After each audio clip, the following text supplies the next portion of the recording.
Anh tưởng là cái đấy nó tự động như này, bây giờ là phải bật à? Ok.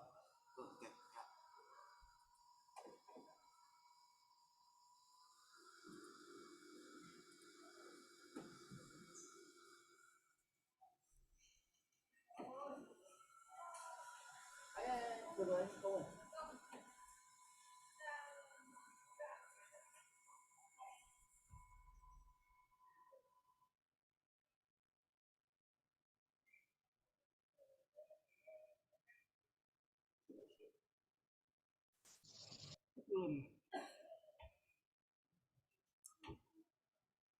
Anh vào đi mà em chuyển thành số.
Cái trực tuyến bên anh là dùng tài khoản nào đây anh ơi? Không phải. Không phải. Trực tuyến bên anh là dùng tài khoản nào đấy? Không, cái mà để lên Facebook của anh ấy. Cái của anh phải nâng nhập khẩu.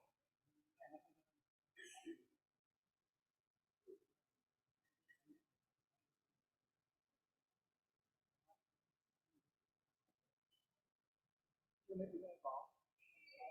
Thì em sẽ cho kim anh thành số hot hai từ. Anh vào đây chưa anh?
Anh vào chưa anh?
Zoom có nghe thấy không?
Con chưa nghe thấy gì nữa.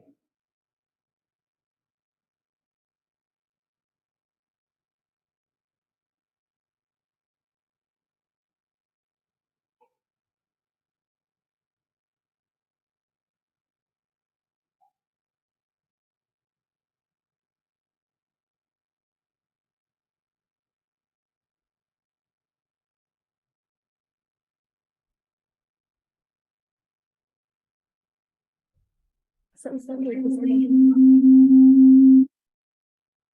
Alo. Alo.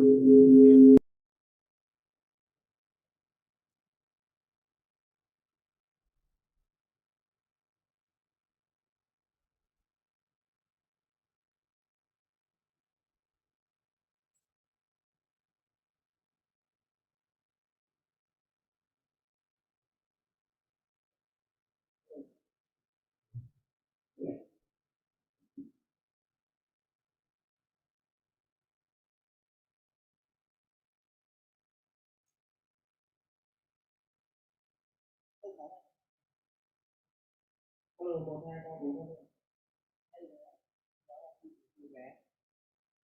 Cái Zoom nghe thấy không?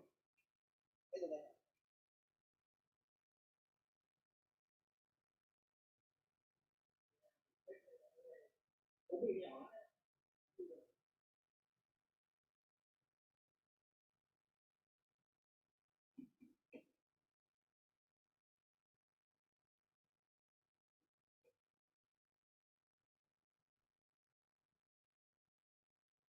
Alo, 1, 2, 3, 4, 5.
Bây giờ chúng ta nghe thấy chưa?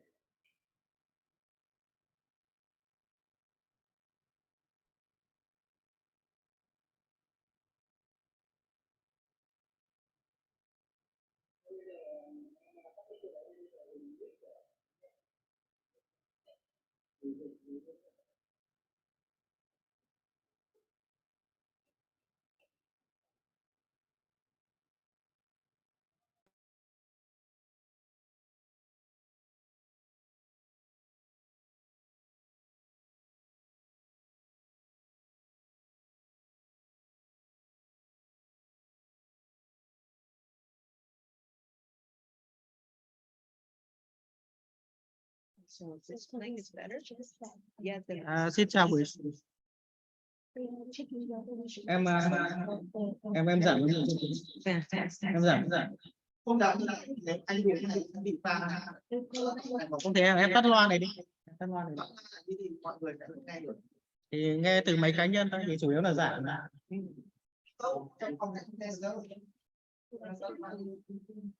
Em tắt loa chưa? Alo. Vâng, bây giờ thì chắc là chúng ta nghe rõ rồi chứ ạ? Thì cái mic chung thì đang hơi có trục trặc chút, cho nên là chúng tôi chuyển sang cái mic cá nhân. Thì chào mừng tất cả các quý thầy cô, các đồng nghiệp, các bạn sinh viên, các nhà thực hành. Hôm nay chúng ta dự trực tiếp và trực tuyến một cái chủ đề cũng khá là quan trọng trong lĩnh vực rối loạn phát triển.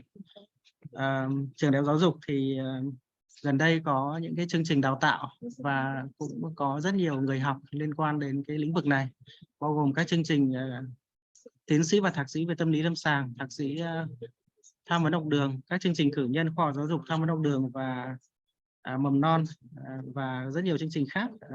Vừa rồi là các chương trình thì tôi đề cập đến ở các khoa giáo dục. Thì hôm nay khoa cũng rất là trân trọng và vui mừng được tiếp đón cô Susan de La Paz từ Đại học Maryland và đang làm Fulbright ở Việt Nam. Thì nhân dịp cô ra miền Bắc thì kết hợp với công ty tư vấn đầu tư y tế CSIP số cô Vũ Song Hà thì có cái tổ chức cái buổi hôm nay.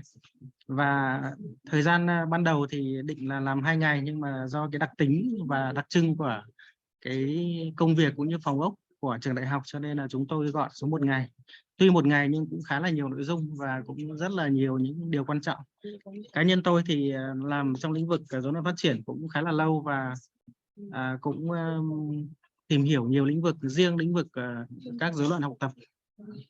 Hay ở đây thì cô đang dùng cái từ là learning disability, có nghĩa là các khuyết tật học tập. Nó một cái cũng khá là mới và khá là mới ở Việt Nam, khá là mới với bản thân các giảng viên và các học viên ở trong khoa cũng như trong trường.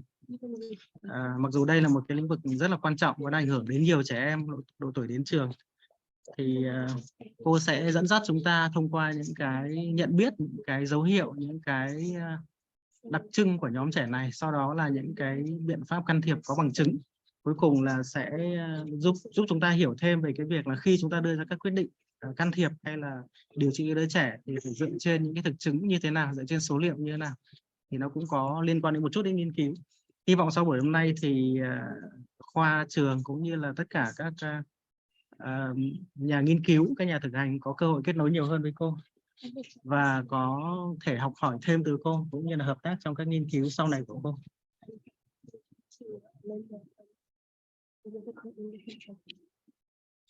Và sau đây thì tôi xin mời tiến sĩ Vũ Song Hà là người đã kết nối và là cái người đã giới thiệu cô để chúng ta có cái buổi ngày hôm nay. Xin mời chị Vũ Song Hà. Bây giờ mời chị bấm mic bên chị đấy ạ.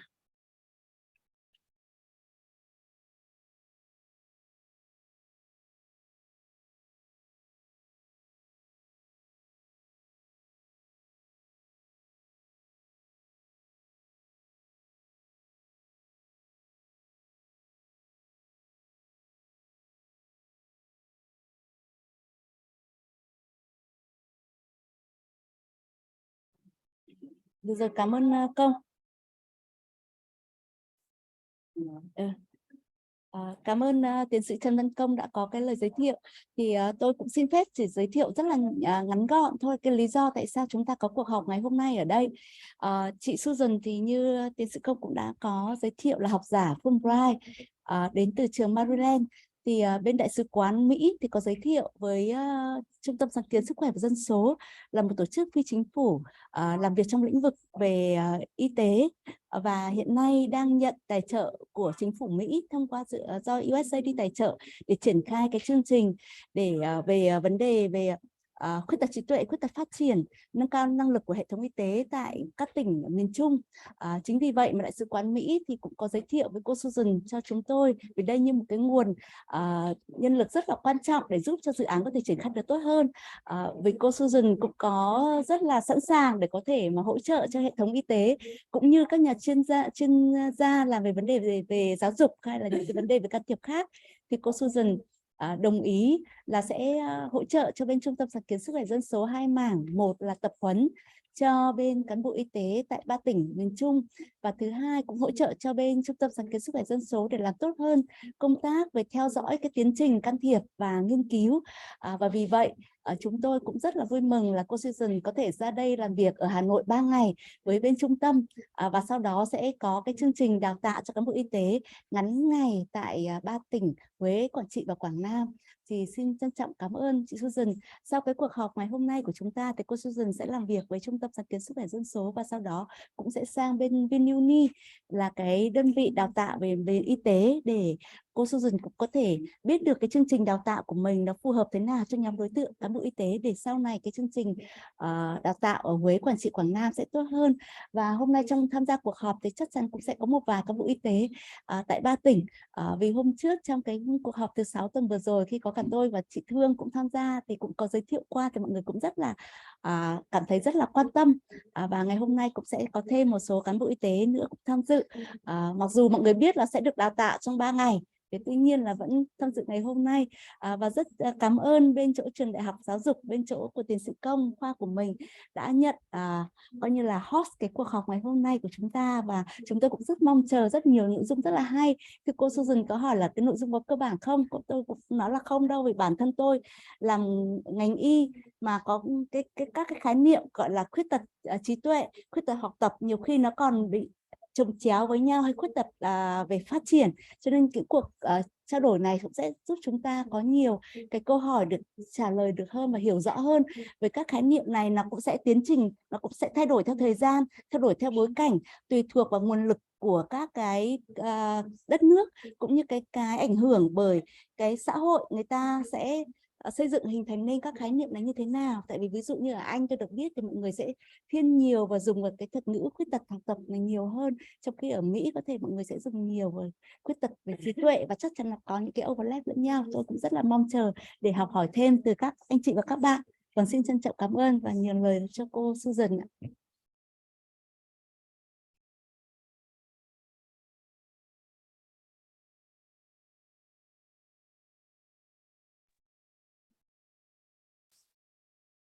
Và tôi xin nói có một câu nhỏ nữa thôi, là các bài trình bày của cô Susan hiện nay đang do bên chỗ Trung tâm Sáng kiến Sức khỏe dân số dịch rất là nhanh, vì trong thời gian có 1-2 ngày cuối tuần, cho nên là có thể là chưa thực sự là chính xác hết được. Thì chúng tôi cũng rất là mong các bạn cũng thông cảm. Sau cái cuộc họp này thì chúng tôi cũng sẽ edit lại và sẽ có thể gửi lại cho các bạn sau.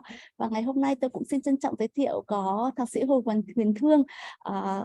Tất cả chúng ta ở đây, chúng tôi nghĩ là rất là nhiều người biết. Ở trong 3 tỉnh của chúng tôi thì mọi người cũng đã được gặp chị Thương rồi, và ở đây trong giới của chúng ta làm vấn đề về giáo dục, phát triển các thứ cũng sẽ gặp chị Thương. Thì chị Thương giúp cho chúng ta trong cái việc mà dịch ngày hôm nay. Xin cảm ơn Thương đã nhận lời trong cái thời gian rất ngắn và luôn luôn hỗ trợ cho cơ quan.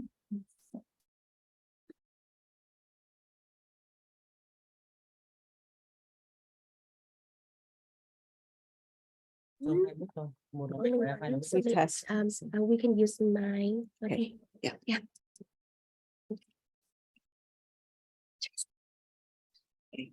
Thank you so much for the kind welcome that you've provided for me. It's a great honor for me to be here today. Tôi xin chân thành cảm ơn tất cả các bạn về lời chào đón rất là nồng nhiệt sáng nay. Đây là một cái vinh hạnh cho tôi được gặp tất cả mọi người trong buổi sáng ngày hôm nay ở đây.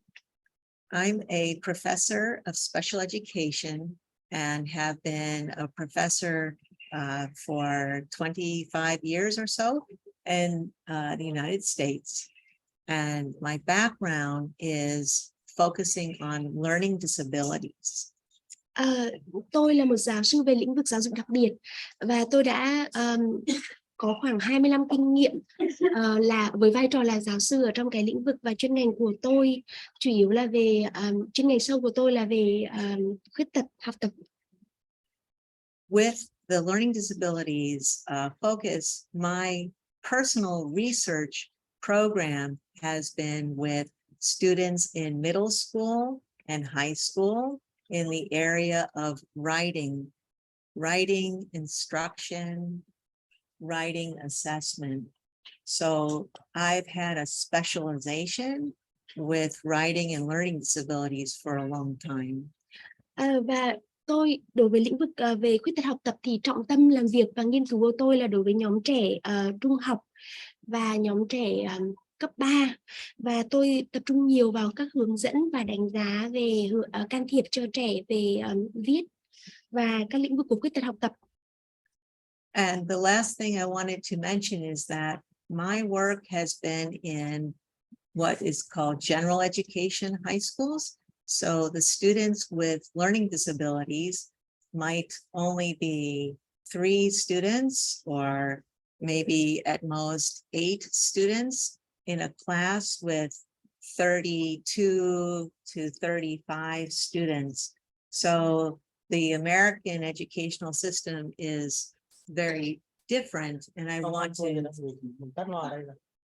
just wanted to clarify that my experience may be different than the experience here. Và với nhóm trẻ tôi làm thì ví dụ như là nhóm học sinh cấp 3 tôi làm thì là ở môi trường hòa nhập, tức là cái tỷ lệ khoảng tầm 3 đến 8 trẻ có khó khăn về học tập trong tổng số khoảng từ 32 đến khoảng 30 các trẻ trong cái môi trường học hòa nhập là các trẻ phát triển bình thường. Và vì thế cho nên là cái kinh nghiệm của tôi ở đây có thể có ít nhiều khác biệt, sai biệt với các bạn đang làm việc trong lĩnh vực này. Anh Công, em sợ mọi người nghe em. Thế thì mọi người phải lên đây ngồi gần không? Okay. So just one more thing, should I? That better? Yes. For the two of us, that's better. Yeah. Hệ thống âm thanh đã hỏng rồi. Thế cho nên là bây giờ chỉ có cách là chúng ta ngồi gần lên nghe chị thôi. Ngồi xa thì chị không giải quyết được cái gì. Yeah. Great. So my acknowledgements today are to first give credit to one of a common source of information, which is a textbook by Gargulio and Metcalf, as well as to give acknowledgement to professors in special education whose work I have based my talk on. Đầu tiên tôi xin gửi tới lời cảm ơn rất nhiều nội dung trong cái buổi trình bày ngày hôm nay của tôi dựa trên cái quyển sách mà có tiêu đề đầu tiên ở đây, và một số các giáo sư ở các trường đại học mà tôi đã cùng làm việc cùng vào nội dung ngày hôm nay được xây dựng trên. Great. Okay, so the objectives for today are on the screen. Trên màn hình là mục tiêu của buổi trao đổi ngày hôm nay, buổi phần đầu tiên của sáng ngày hôm nay. We're first going to talk about classical definitions of different types of disabilities. Đầu tiên chúng ta sẽ nói về những cái định nghĩa trước đây về các dạng khuyết tật học tập khác nhau. Within that section, I will also show the characteristics that are most typical of each type of disorder. Và trên cái nền tảng kiến thức đấy thì tôi lại chia sẻ tiếp là những cái đặc điểm nào mà thường gặp nhất ở các trẻ mà có khuyết tật học tập. Then I will briefly touch on relationships between language and learning. And this domain is most characterized by speech language pathologists, but relates to learning disabilities. So just briefly talk about that. Mục tiêu thứ 3 sáng ngày hôm nay là tôi sẽ nói về mối liên quan giữa phát triển ngôn ngữ và khuyết tật học tập. Thực ra cái vấn đề về phát triển ngôn ngữ này thì phần nhiều hơn là của bên chuyên ngành là âm ngữ trị liệu. Tuy nhiên có liên quan đến đối tượng của chúng ta nên tôi sẽ nhanh chóng nói qua phần này. And then the last thing for this first talk is to try to differentiate two terms that are often used synonymously. Some people will have very specific meanings in dyslexia versus learning disability, and others will see them as the same thing. Và cuối cùng thì chúng ta sẽ thảo luận về hai thuật ngữ mà thi thoảng thì bị dùng tương đồng. Một số người thì cứ nói đến khuyết tật học tập là nói đến chứng khó đọc. Nhưng ngày hôm nay chúng ta sẽ phân biệt hai cái thuật ngữ này.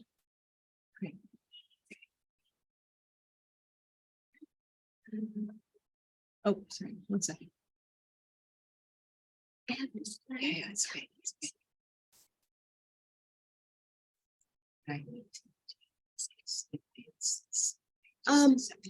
Xin lỗi mọi người là một số slide đây bọn em chưa kịp dịch những cái thuật ngữ nhỏ á, thành ra là tí nữa em sẽ dịch trước bằng lời và bọn em sẽ gửi lại cái slide đã hoàn thiện sau tới tất cả mọi người tham gia hội thảo nhé.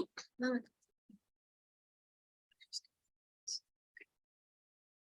Okay, so in the United States, since 1975, students with disabilities have been included in public schools.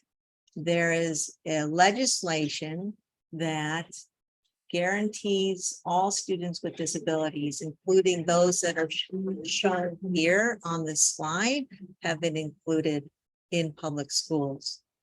Từ năm 1975 á, thì các trẻ khuyết tật ở Mỹ đã có cơ hội theo luật là có quyền được đến trường học hòa nhập, và tất cả các bạn nhỏ mà có trong cái biểu đồ mà tí nữa chúng ta thảo luận ở đây, các con đều có cơ hội được đến học ở môi trường hòa nhập. So that legislation is referred to in an acronym IDEA, Individuals with Disabilities Education Act. And within that context in America, we now have identification of students in a broad category, which is referred to as high incidence disabilities. Và cái đạo luật mà tôi vừa đề cập được viết tắt là cái chữ IDEA, và chữ IDEA này là viết tắt là đạo luật, cái chữ IDEA đấy ạ. Individual with Disability Education Act, right? Đạo luật khuyết tật, đạo luật giáo dục dành cho người khuyết tật. Và theo đạo luật này thì có một cái danh sách rất là rộng những nhóm trẻ mà sẽ được cung cấp dịch vụ về giáo dục, những nhóm trẻ khuyết tật mà được cung cấp dịch vụ giáo dục. This data is from 2018 to 2019 school year, but it's not likely to have changed much today. And so what I want to first show is, in looking at this graph, the relative percentage of children with learning disabilities being close to 40% of all of the children with disabilities. And the number or percentage of children with disabilities in public schools is around 7 to 12%, depending on which location you are looking at in the United States. So I want to just give this general context. So 7 to 12 is the percentage of LD in general population. Actually, no, when you think about all students with disabilities, Okay. some people will give a much higher percent. Let's clarify, 12% is probably the accurate and 20% is probably what people identify now. So there's a discrepancy there. Okay. Ở trên cái biểu đồ mà các bạn đang nhìn thấy ở trên màn hình á, là cái số liệu vào cái năm học 2018-2019. Mà tôi nghĩ đến bây giờ thì đã có một ít nhiều đó thay đổi so với cái số liệu này. Nhưng mà cái tôi muốn nhấn mạnh ở đây là trong số những trẻ khuyết tật ở trên nhóm có trong biểu đồ á, cái vùng màu tím mà các bạn đang thấy ở đây là cái vùng trẻ có khuyết tật học tập, và nó chiếm tới khoảng tầm 40%. Khoảng tầm 40% trong nhóm các trẻ có khuyết tật học tập. So I mentioned a discrepancy between 12% and 20%. And this discrepancy is largely because it is still difficult to properly identify disability. I'm sorry, so 7 to 12% would be the true, if you could truly identify in the entire population of children in the United States in public schools. of all disability. Right. So this total is of the 12 to 20%. Yes. Okay. So 7 to 12, and then it put up to 20%. And let's just say 12. Just 12 versus 20. Okay. Yeah. Và trong tổng số mình tính tổng số tất cả các dạng khuyết tật học tập này, mà so với tổng số thì con số đấy có thể từ 12 cho đến 20%. Con số này dao động tùy theo bang, và cô nói rằng là con số trên số liệu bây giờ là 12%. Nhưng nếu mà có sự khác biệt với con số mà một cái số thống kê khác là 20%, có thể do ngoài chuyện là sự khác biệt giữa các bang á, có thể là do về sự nhận thức và các công cụ chẩn đoán nữa. Okay.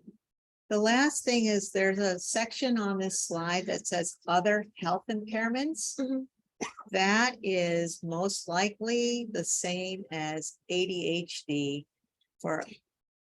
Ở đây có một cái góc màu hồng á, mà được viết rằng là các khuyết tật những cái suy giảm sức khỏe khác, và có viết 16,2%, và cái số liệu đây cô nói rằng có thể là nói đến cái tình trạng tăng động giảm chú ý. Right. Okay. So the last thing is that this is the children, again, who are served by special education services. Đây là những cái nhóm dạng tật mà được tức là ở trong cái danh sách cung cấp dịch vụ theo cái đạo luật IDEA. Ở Mỹ thì tại sao cái vùng này, cái vùng màu cam của ADHD, tăng động giảm chú ý được coi là các dạng suy giảm sức khỏe khác, vì ở đây rằng là ADHD cho đến hiện nay nó không được đề cập cụ thể ở trong cái danh sách của IDEA. Okay, so now let's go through the different definitions. The first is students with intellectual disabilities. Bây giờ mình sẽ vào những cái nhóm định nghĩa khác nhau. Nhóm đầu tiên là học sinh với các khuyết tật trí tuệ. To determine an acceptable definition of intellectual disabilities has taken several decades. Để mà đưa được một cái định nghĩa mà mọi người đều cùng gọi là tạm thời bằng lòng chấp nhận thì nó đã phải mất vài thập kỷ về cái định nghĩa về khuyết tật trí tuệ. Two concepts, that of intelligence and adaptive behavior, play key roles in our understanding of the concept of intellectual disabilities. Và để đưa ra được cái khái niệm hợp lý này về khuyết tật trí tuệ thì có hai cái khái niệm liên quan là chỉ số trí tuệ, mình hay gọi là IQ, và các hành vi thích ứng. These students represent approximately 7% of all students with disabilities, but less than 1% of the total school age population. Trong cái nhóm mà trẻ có khuyết tật học tập thì cái nhóm trẻ có khuyết tật trí tuệ chiếm khoảng 7%. Còn nếu mà xét trong tổng số học sinh đang ở tuổi đi học thì nhóm khuyết tật trí tuệ chiếm 1%. And it is the fifth largest disability category. Và khuyết tật trí tuệ hiện tại là nhóm khuyết tật lớn thứ 5. So let's go on to classification according to measured intelligence. This information I would love to hear later in question and answers if this is the same as what is recognized here. But in terms of classification of intellectual disability, it can be mild, moderate, severe, or profound based on different IQ levels. Với những trẻ đã được xếp vào khuyết tật trí tuệ thì có một số cách phân loại. Phân loại đầu tiên là dựa trên cái chỉ số, cái điểm IQ mà bạn ấy nhận được. Và ở đây thì tí nữa tôi muốn lắng nghe ý kiến mọi người trong cái phần thảo luận ở Việt Nam liệu có khác không? Ở Mỹ những trẻ dưới IQ 70 là được xếp vào khuyết tật trí tuệ thì có được chia tiết thành 4 nhóm. Nhóm nhẹ, nhóm trung bình, nhóm nặng và nhóm đặc biệt nặng với cái khoảng giống như mọi người nhìn thấy ở đây. IQ doesn't tell us much about a person's ability to function, so we're going to look also according to ability to be independent. And this slide here is a classification according to intensity of support. Mặc dù vậy thì cái điểm chỉ số IQ nó lại không phản ánh được tốt liệu một cái người có chỉ số IQ như vậy thì trong cuộc sống họ có thể độc lập được bao nhiêu %, cái mức độ vận hành chức năng của họ trong cuộc sống hàng ngày. Vì thế có một cách phân loại khác nữa cho cái nhóm khuyết tật trí tuệ, để là phân loại dựa trên cái mức độ cần hỗ trợ của cá nhân đấy. So what I like, I'm not going to read the entire slide here, but I like looking at the levels of support and then the examples that are shown. So this is also a useful heuristic for adults as well as for children. Ở đây thì tôi không muốn các bạn phải đọc quá nhiều chữ ở trong này. Tôi chỉ muốn nhấn mạnh rằng với 4 mức độ hỗ trợ này mình sẽ thấy xem rằng là cái mức độ thường xuyên cần hỗ trợ và những cái ví dụ ở đây. Và cái này được áp dụng cho cả trẻ em và người lớn. So students with intellectual disabilities in schools are often seen as having the pervasive support level. And so this is where special education really comes in with students who are identified with severe disabilities in public schools. Pervasive and severe. So pervasive is this classification and severe disabilities would be the school classification. Còn đối với trẻ em thì thông thường với cái mức độ hỗ trợ mọi người nhìn thấy ở đây thì thường các bạn ấy cần có cái mức hỗ trợ toàn diện đối với trẻ em. ở trường học, trong môi trường trường học. So some of the characteristics of students with intellectual disability are challenges with attention, memory, motivation, generalization, language development, academic development, and social development. So it's a pervasive disability. Với cái nhóm mà mình vừa nói là cần hỗ trợ toàn diện ý, thì các thầy cô ở trường sẽ nhận thấy rằng bạn ấy gặp rất là nhiều khó khăn về khả năng tập trung chú ý này, trí nhớ này, động lực tham gia, muốn được học tập này, khả năng khái quát hóa các kiến thức, khả năng phát triển ngôn ngữ, năng lực học tập và kỹ năng xã hội. These children may learn on average 7 months when compared to other children who do not have disabilities who learn 9 months of a curriculum. So these children will be exposed to the same curriculum, but learn less. And 7 months is an estimate. Depending on the severity, the student could learn 2 months. Thế thì với một cái khối lượng học của một trẻ bình thường cần học trong 9 tháng, với các bạn này có thể phải điều chỉnh lại ví dụ 7 tháng và thậm chí một số bạn nữa cái khối lượng đấy chỉ tương đương với một trẻ phát triển bình thường học trong 2 tháng. Okay. On the other hand, in many ways, these children are more like their typical classmates than different. Còn ngoài cái lĩnh vực học tập ra, những cái biểu hiện khác của trẻ này ở lớp học thì trông giống với các trẻ phát triển bình thường hơn là trông khác biệt. While they have impaired cognitive functioning, they do not necessarily have emotional burdens or disabilities which can coexist with learning disabilities. Thế cho nên là ngoài cái chuyện mà bạn ấy có suy giảm nhận thức ra ấy, mình không thể có những cái biểu hiện quá, ví dụ như là có những cái rối loạn về điều tiết cảm xúc như là bùng nổ hay có những cái hành vi bất thường ở trường. If I were to characterize and summarize, I would say slower development is the key here. Và nếu tôi có một cái từ đơn giản nhất để hình dung về những trẻ có khuyết tật trí tuệ ở trường thì chắc là tôi sẽ dùng cụm từ là bạn ấy phát triển chậm hơn để hình dung về trẻ đấy. Now, students with learning disabilities. Starting on the left, it's another heterogeneous group of individuals. There's wide variability within learning disabilities. Còn lúc nãy mình vừa nói về trẻ có khuyết tật trí tuệ. Bây giờ mình sang nhóm trẻ có khuyết tật học tập. Thì riêng với nhóm này mình thấy chỉ số trí tuệ của bạn ấy là bình thường. They typically have normal intelligence, but for some reason they fall behind and do not learn in school as efficiently and easily as their peers. Mặc dù chỉ số trí tuệ bình thường nhưng mà vì một lý do nào đấy, cái kết quả học tập của bạn ấy thông thường là sẽ thấp hơn, bạn ấy học không dễ dàng giống như các trẻ khác. Learning disability is the largest category of children with disabilities who are served in public schools, and they account for 40% of all students with disabilities. Và nhóm khuyết tật học tập này có cái tỷ lệ lớn nhất trong nhóm các trẻ có các khuyết tật mà lúc nãy mình thấy trong danh sách, mọi người nhớ cái bảng biểu đồ đầu tiên chiếm khoảng 40%. With that said, the term learning disabilities has been problematic based on issues with assessment of this disability and has been evolving for 40 or more years. Nãy giờ với những thảo luận của chúng ta thì mình thấy rằng là để đưa ra được cái chẩn đoán là một trẻ có khuyết tật học tập nó không dễ gì cả. Và vì thế hơn 40 năm qua cái định nghĩa này, cái tiêu chí chẩn đoán này luôn được đảo đi đảo lại và liên tục được thảo luận. Okay, so first identified in 1977 and currently used today.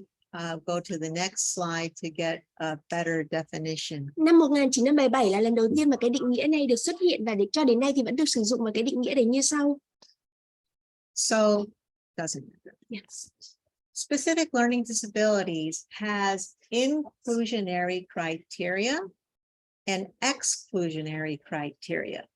Đầu tiên về định nghĩa thì mình sẽ thấy là cái định nghĩa này nó bao gồm hai phần. Một phần là cái nhóm khuyết tật học tập đặc thù bao gồm cái gì và loại trừ những cái đặc điểm nào. For now, I'm only showing inclusionary criteria. We'll get to exclusionary later. Ở đây trên định nghĩa này thì tôi đang chỉ đến là những cái trẻ có khuyết tật học tập cần phải có những đặc điểm nào, còn không có những đặc điểm nào tí nữa tôi sẽ chia sẻ sau. Specific learning disability means a disorder in one or more of the basic psychological processes involved in understanding or using language, spoken or written, that may manifest itself in the imperfect ability to listen, think, speak, read, write, spell, or do mathematical calculations, including conditions such as perceptual disabilities, brain injury, minimal brain dysfunction, dyslexia, and developmental aphasia. Cô vừa đọc cái định nghĩa này, bây giờ em cũng xin phép đọc lại. Khuyết tật học tập đặc thù là một rối loạn trong một hoặc nhiều quá trình tâm lý cơ bản liên quan đến việc hiểu hoặc sử dụng ngôn ngữ nói hoặc viết, có thể biểu hiện ở sự thiếu hoàn thiện ở khả năng nghe, suy nghĩ, nói, đọc, viết, đánh vần hoặc thực hiện các phép tính toán học, bao gồm các tình trạng như khuyết tật về nhận thức, khả năng tiếp nhận, chấn thương não, rối loạn chức năng não tối thiểu, chứng khó đọc và chứng mất ngôn ngữ phát triển. Today, soon I will just briefly talk about psychological processes involved in reading, which relates to dyslexia. Ngày hôm nay trong cái bài trình bày ngày hôm nay thì tôi sẽ nói về cái quá trình tâm lý liên quan đến cái phần đọc và mình có nói đến chứng khó đọc ở đây. So there are a lot of characteristics of students with learning disabilities that is shown on this slide. So first, I need to clarify that students with learning disabilities may not have all of these. So this is a composite or a summary of characteristics that can be typical. Trên bảng là danh sách một số cái đặc điểm thường thấy ở trẻ có khuyết tật học tập, nhưng không có nghĩa rằng bất kỳ trẻ có khuyết tật học tập nào cũng có tất tật ở trên này, mà đây là một cái bảng tổng kết mà chúng tôi quan sát thấy những đặc điểm thấy ở trẻ có khuyết tật học tập. So rather than going through the whole list, I could have you read the list, or I can read the list.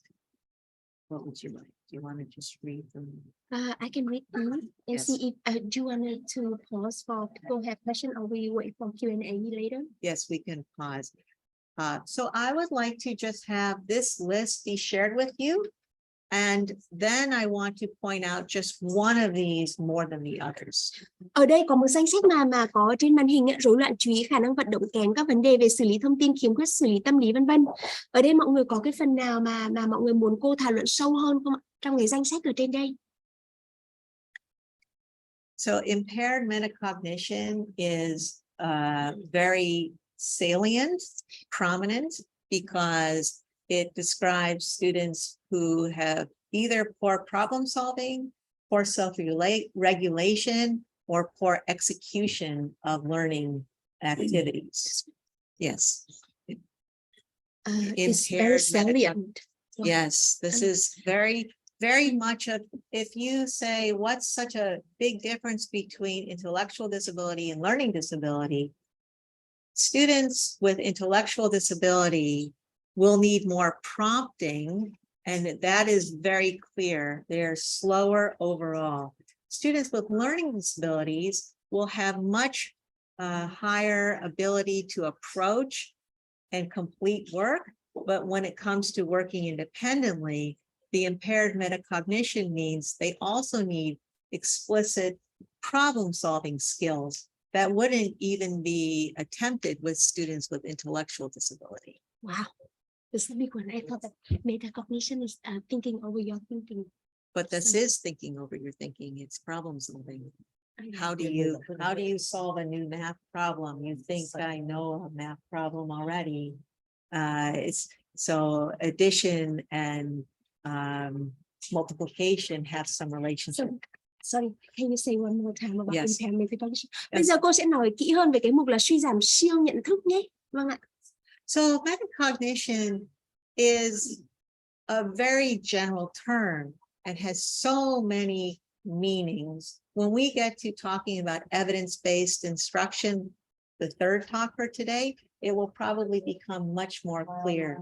But right now, what I think I want to point out, comparing intellectual disability to learning disability, is with learning disabilities, students are approaching the same content as children without disabilities. Children with intellectual disability have a much more modified content. So they're not expected to learn what children who are typical learn.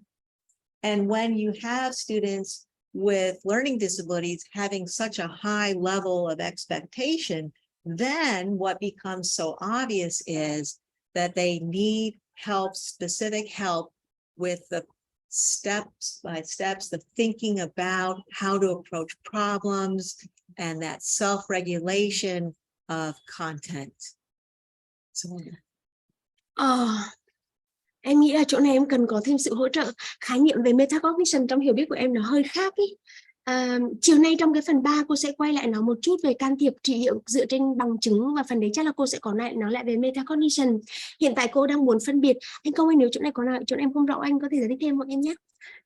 Chỗ nào mà em muốn phân biệt giữa khuyết tật học tập và khuyết tật trí tuệ thì cô nói rằng là sự khác biệt đấy là cách hai bạn tiếp cận.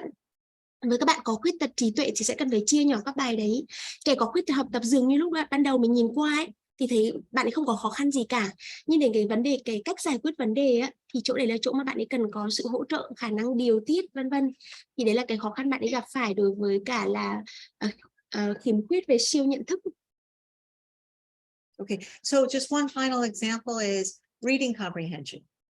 Children who don't have disabilities can read and summarize the main idea easily, right? And then children with learning disabilities will read and not immediately get that main idea, so they need the specific instruction for that. Một cái ví dụ nữa về khả năng đọc hiểu. Trẻ phát triển bình thường thì các bạn đọc xong cái là bạn hiểu và có thể tóm tắt lại, có thể trả lời các câu hỏi về cái nội dung đấy. Thế nhưng những trẻ mà có khuyết tật học tập, bạn có thể đọc xong nhưng gặp khó khăn với hiểu về cái nội dung của cái đoạn văn mà bạn ấy vừa đọc, và sẽ cần có những cái hướng dẫn rõ ràng hơn để bạn ấy có thể thực hiện được kỹ năng đấy. Okay, so that's it for now. Some Questions? to clarify. Okay, sure. They asked about what do you mean by poor motor skill, the second point. Okay. Okay. All right. Poor motor abilities for children with learning disabilities may appear, just two examples. Learning to ride a bike. This child may learn at age 8 and not age 4 to ride a bicycle if they have opportunity, because they're just clumsy. Now, this is not all children, and I cannot tell you what's the percentage of children with learning disabilities who have motor ability problems, because actually it's probably not very high. So again, these children with learning disabilities may actually be very athletic and capable in sport. But if they have motor ability problems, gross motor would be example of riding a bike, and fine motor would be using scissors or holding a pencil correctly for writing. Ở đây có một câu hỏi về nêu cái ví dụ về khả năng vận động kém ở trẻ có khuyết tật học tập. Thì đầu tiên lúc nãy cô còn nói rằng là không phải 100% trẻ có khuyết tật học tập đều có khả năng vận động kém nhé. Và cô có lấy ví dụ nếu như một trẻ mà có khả năng vận động kém thì nó có thể thể hiện ở vận động thô và vận động tinh. Vận động thô lúc nãy cô có lấy ví dụ về chuyện là đi xe đạp. Thì những trẻ bình thường có thể học đi xe đạp 4 tuổi, nhưng có những bạn mà đã có khó khăn về khả năng vận động này có thể về 8 tuổi bạn mới học đi được. Hay là về vận động tinh thì các bạn ấy sẽ có thể gặp khó khăn về chuyện là sử dụng kéo. Are there any other questions? Yeah, there are many questions. Well, then we can go through all of them if it's better, but what are the questions? Yeah. What do you mean by attention deficit? Okay, so we'll go from top to bottom. Yeah, Okay, yeah, okay, so- okay, we'll go from top. So, yes, disorders of attention. You will see soon a overlap between learning disability and ADHD, because both problems can have disorders of attention. For students with learning disabilities, if they are not also identified as having ADHD, the disorder is smaller and may just be needing to be refocused and being reminded, okay, now we're changing from topic A to topic B. Về lẽ ra lúc nãy cô chỉ định chọn một số điểm trọng tâm ở đây để chia sẻ, nhưng có vẻ như là có rất nhiều câu hỏi ở trong nhóm chat ấy, thành ra mình sẽ quay lại là đi từ trên xuống dưới từng gạch đầu dòng ở đây.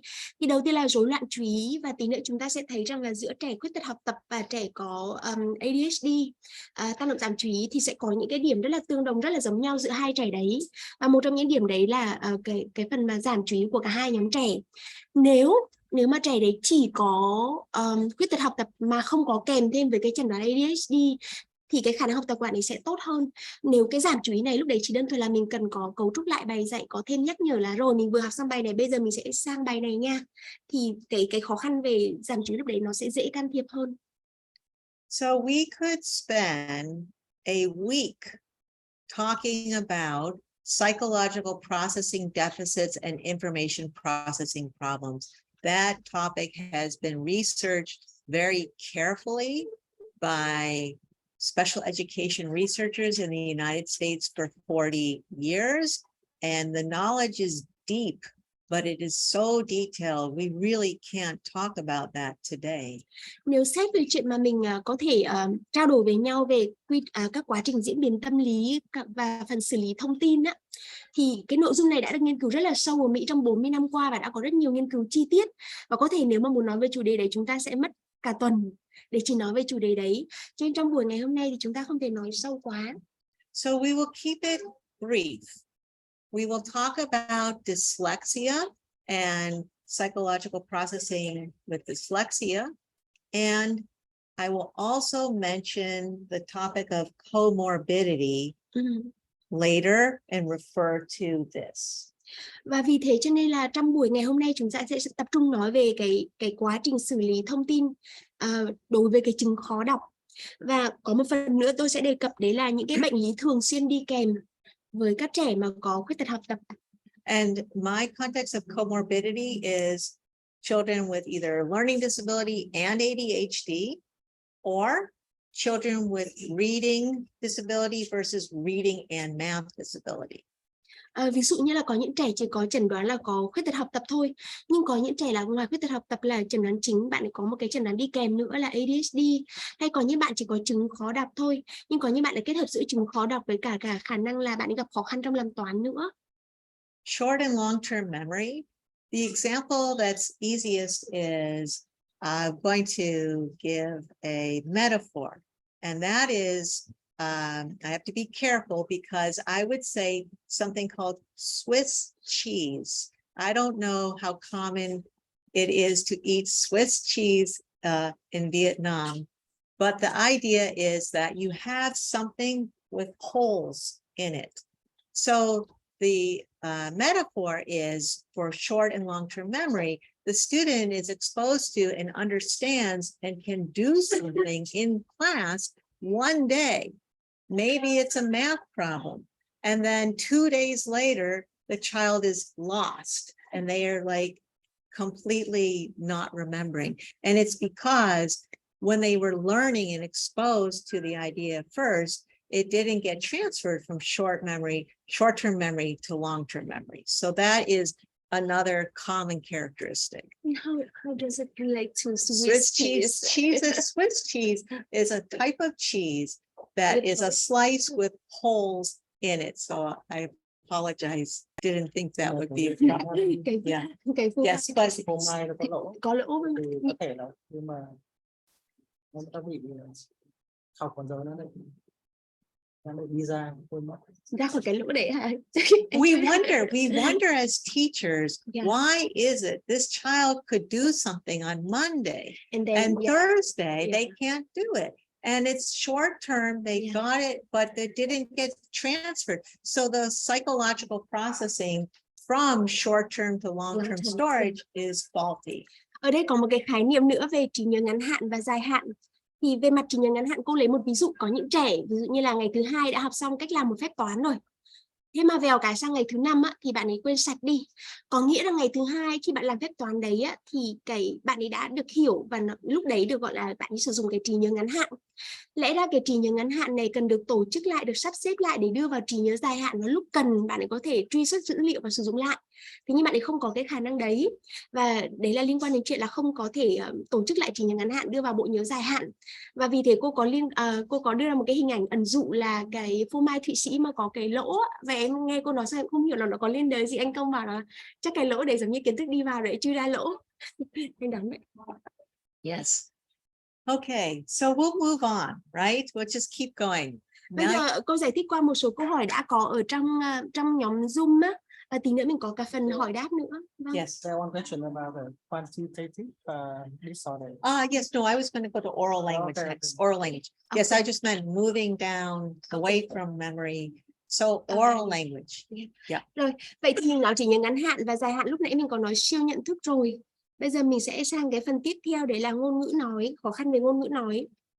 So another expectation is that children with learning disabilities comprehend oral language very well compared to their comprehension of material they are reading. So even though it does say oral language difficulties, and some children may have difficulty expressing themselves easily in terms of sophisticated language, they can communicate easily and they have strong comprehension in listening. Đối với các trẻ có khuyết tật học tập thì cái đầu tiên là cái khả năng mà bạn ấy nghe và hiểu tốt hơn hẳn khả năng bạn ấy đọc và hiểu. Đấy là cái đầu tiên mà cô có nhấn mạnh. Tuy nhiên kể cả dù bạn ấy hiểu tốt như vậy nhưng bạn vẫn gặp khó khăn về chuyện là diễn đạt bằng ngôn ngữ nói, đặc biệt là với những ngôn ngữ mà mang tính chất là phức tạp và tinh tế. We've talked a little and we'll talk more about reading. The phonological awareness deficiency means that feedback loop is not working. So when children are reading, if they have difficulty with phonological awareness, they may not even recognize what the mistake was. Ở đây có hai cái phần tiếp theo liên quan đến nhau là khả năng đọc và thiếu nhận thức về âm vị. Thì tại sao lúc nãy mình có nói rằng là bạn ấy nghe và hiểu tốt hơn đọc và hiểu, bởi vì ngay từ cái bước đọc là bạn đã gặp khó khăn rồi. Và đọc ở đây liên quan đến cái thiếu nhận thức về âm vị. Ví dụ như là chữ mèo chẳng hạn, nếu bạn ấy không thấy được rằng là trong cái chữ mèo để có các cái tự vị nào, có chữ M rồi âm E rồi O, nếu bạn ấy không nhận thức được cái đấy thì bạn không đọc được và gặp khó khăn. So problems in writing are common, and moving to quantitative disorders in mathematics, it can show up to be a learning disabilities in mathematics. Ngôn ngữ viết thì dễ hiểu rồi. Có một cái phần nữa rối loạn định lượng ở đây ấy, nó dịch từ tiếng Anh là quantitative disorders, và cô nói đây là cái phần khó khăn trong chuyện là con học làm toán. Some children with LD have social skills deficits, but other children with LD are the most popular child in the school. Và lúc nãy mình lại nói rằng là không phải tất cả các trẻ có khuyết tật học tập đều có tất cả những cái tiêu chí ở trên bảng này. Một số trẻ thì có khó khăn về thiếu hụt kỹ năng xã hội, có khó khăn về thiếu kỹ năng xã hội, nhưng có những trẻ thì ở trong lớp bạn ấy là người nổi bật nhất, hòa đồng nhất. Trên cái danh sách này không có nghĩa là bất kỳ trẻ nào có khuyết tật học tập đều có tất tần tật ở trên này. Okay, so we'll move on, and I want to see if it's comfortable to move more quickly with the other disorders, because these are just composites, and again, we could really focus quite a lot on these, or also move on to some other content in the slide. You can, in terms of the pace of where we're going, what do you think? It's up to you.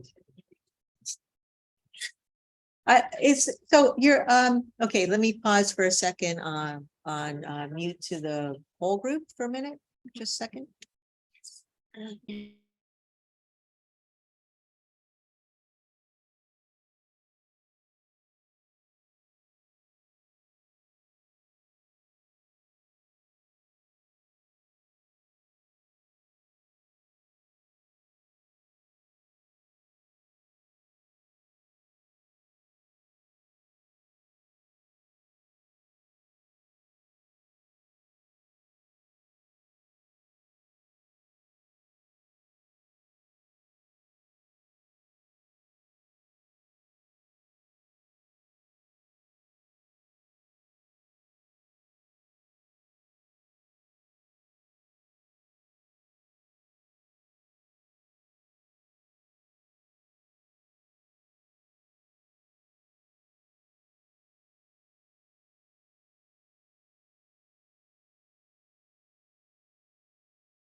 Đây là cô trở lại rồi ạ.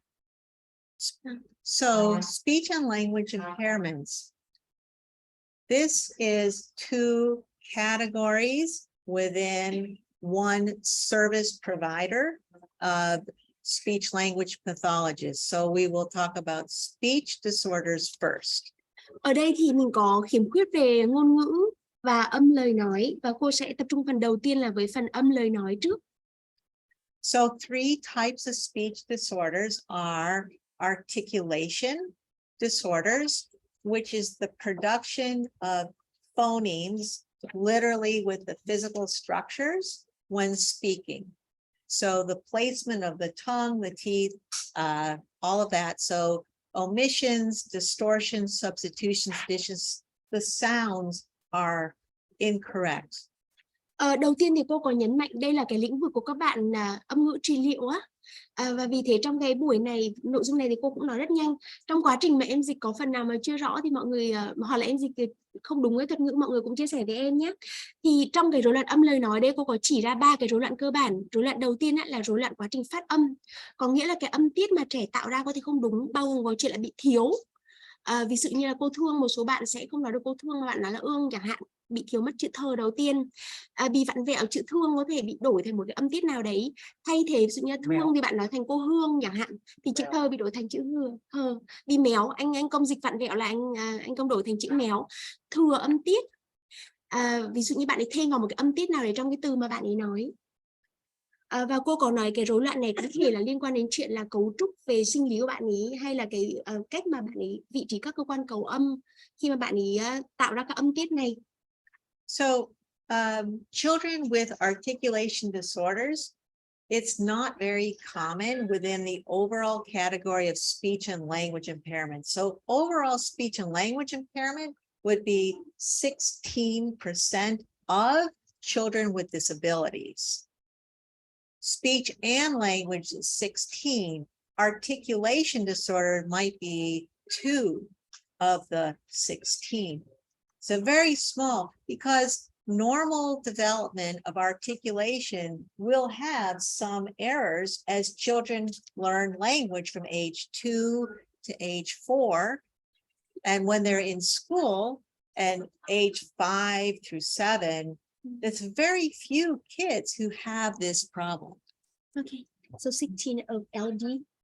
16 of out of LD. No, out of 16 all disability. Out of all disability. Okay. Yep. Yeah, I see. Yep. Let me come back Sure. to that slide. Đầu tiên là những cái khiếm khuyết về lời nói và ngôn ngữ của trẻ. Đây chính là cái ô xanh này mà em chưa kịp dịch đấy ạ. Thì cái khoảng này nó chiếm khoảng 16% trong tổng số các trẻ có khuyết tật. Và đối với những trẻ trong cái nhóm đấy mà lại có thêm cả cái khuyết tật học tập ý, thì cái tỷ lệ đấy nó còn nhỏ nữa, nó khoảng 2% thôi. Có nghĩa cái tỷ lệ mà các bạn gặp cái khó khăn này trong nhóm khuyết tật học tập không nhiều. Và ngược lại thì cô lại nói rằng là quay lại về chuyện là phát triển sinh lý của các bạn. Trẻ dưới 4 tuổi thì mình vẫn biết là có ngọng sinh lý, nhưng rất nhiều trẻ sau 4 tuổi khi mà cơ quan cấu âm các bạn phát triển toàn diện hơn á, thì mình thấy sau đấy cái chuyện ngọng này bắt đầu giảm dần. Và rất nhiều bạn thì sau đấy lại ổn. Trên cái tỷ lệ đầu tiên cô nhấn mạnh là cái tỷ lệ này nó không quá nhiều trong cái cộng đồng của những bạn mà có khuyết tật liên quan đến khuyết tật học tập nói chung. Right, so articulation disorders is a small percentage in the school age population, as well as voice or fluency disorders. So voice disorders would be the actual sound system, and fluency would be very much synonymous with children who stutter, who are disfluent. So it's a problem with the rate, the flow, and the rhythm of speech. Và cái nhóm này cô lại nhấn mạnh lại một lần nữa là chiếm tỷ lệ nhỏ trong cộng đồng của các trẻ nói chung. Và đây có hai cái rối loạn tiếp theo cô cũng nói rất nhanh là rối loạn về giọng, tức là khả năng tạo âm của trẻ, và rối loạn về mức độ lưu loát, về tốc độ ngắt nghỉ, rồi nhịp điệu. Và cô nhấn mạnh, cô lấy một ví dụ là các bạn nhỏ nói lắp á, thì là ở cái gạch đầu dòng thứ 3 này. Okay, so where language occurs in the brain is probably very familiar for a lot of people in the room. The only thing to point out is Broca's area versus Wernicke's area. Broca's area is the area where speech, the expression of speech is thought to take place predominantly, and Wernicke's area is associated with comprehension of language. Cái quá trình tạo ra lời nói thì cô nghĩ rằng là ở đây đã rất là quen thuộc với rất nhiều các anh chị ở trong phòng hội thảo ngày hôm nay. Cô chỉ nhấn mạnh là hai vùng là vùng Broca và vùng Wernicke. Vùng Broca thì là vùng mà liên quan nhiều hơn đến khả năng mà bạn ấy diễn đạt nói. Vùng Wernicke thì liên quan đến khả năng hiểu của trẻ. Okay, all right. And yes, there is of course information travels from several areas in the brain, as you can see with the arrows. But the reason we're looking at Broca and Wernicke is related to dyslexia soon. Trong này thì thực ra là cấu tạo não bộ thì rất là phức tạp. Ở đây mình thấy có những đường dẫn truyền giữa các vùng hoạt động não bộ với nhau. Nhưng mà cô không đi sâu vào phần đấy mà cô nhấn mạnh hai vùng Broca và Wernicke bởi vì nó liên quan đến cái phần tiếp theo mà mình nói về chứng khó đọc. Okay, so language consists of many component skills.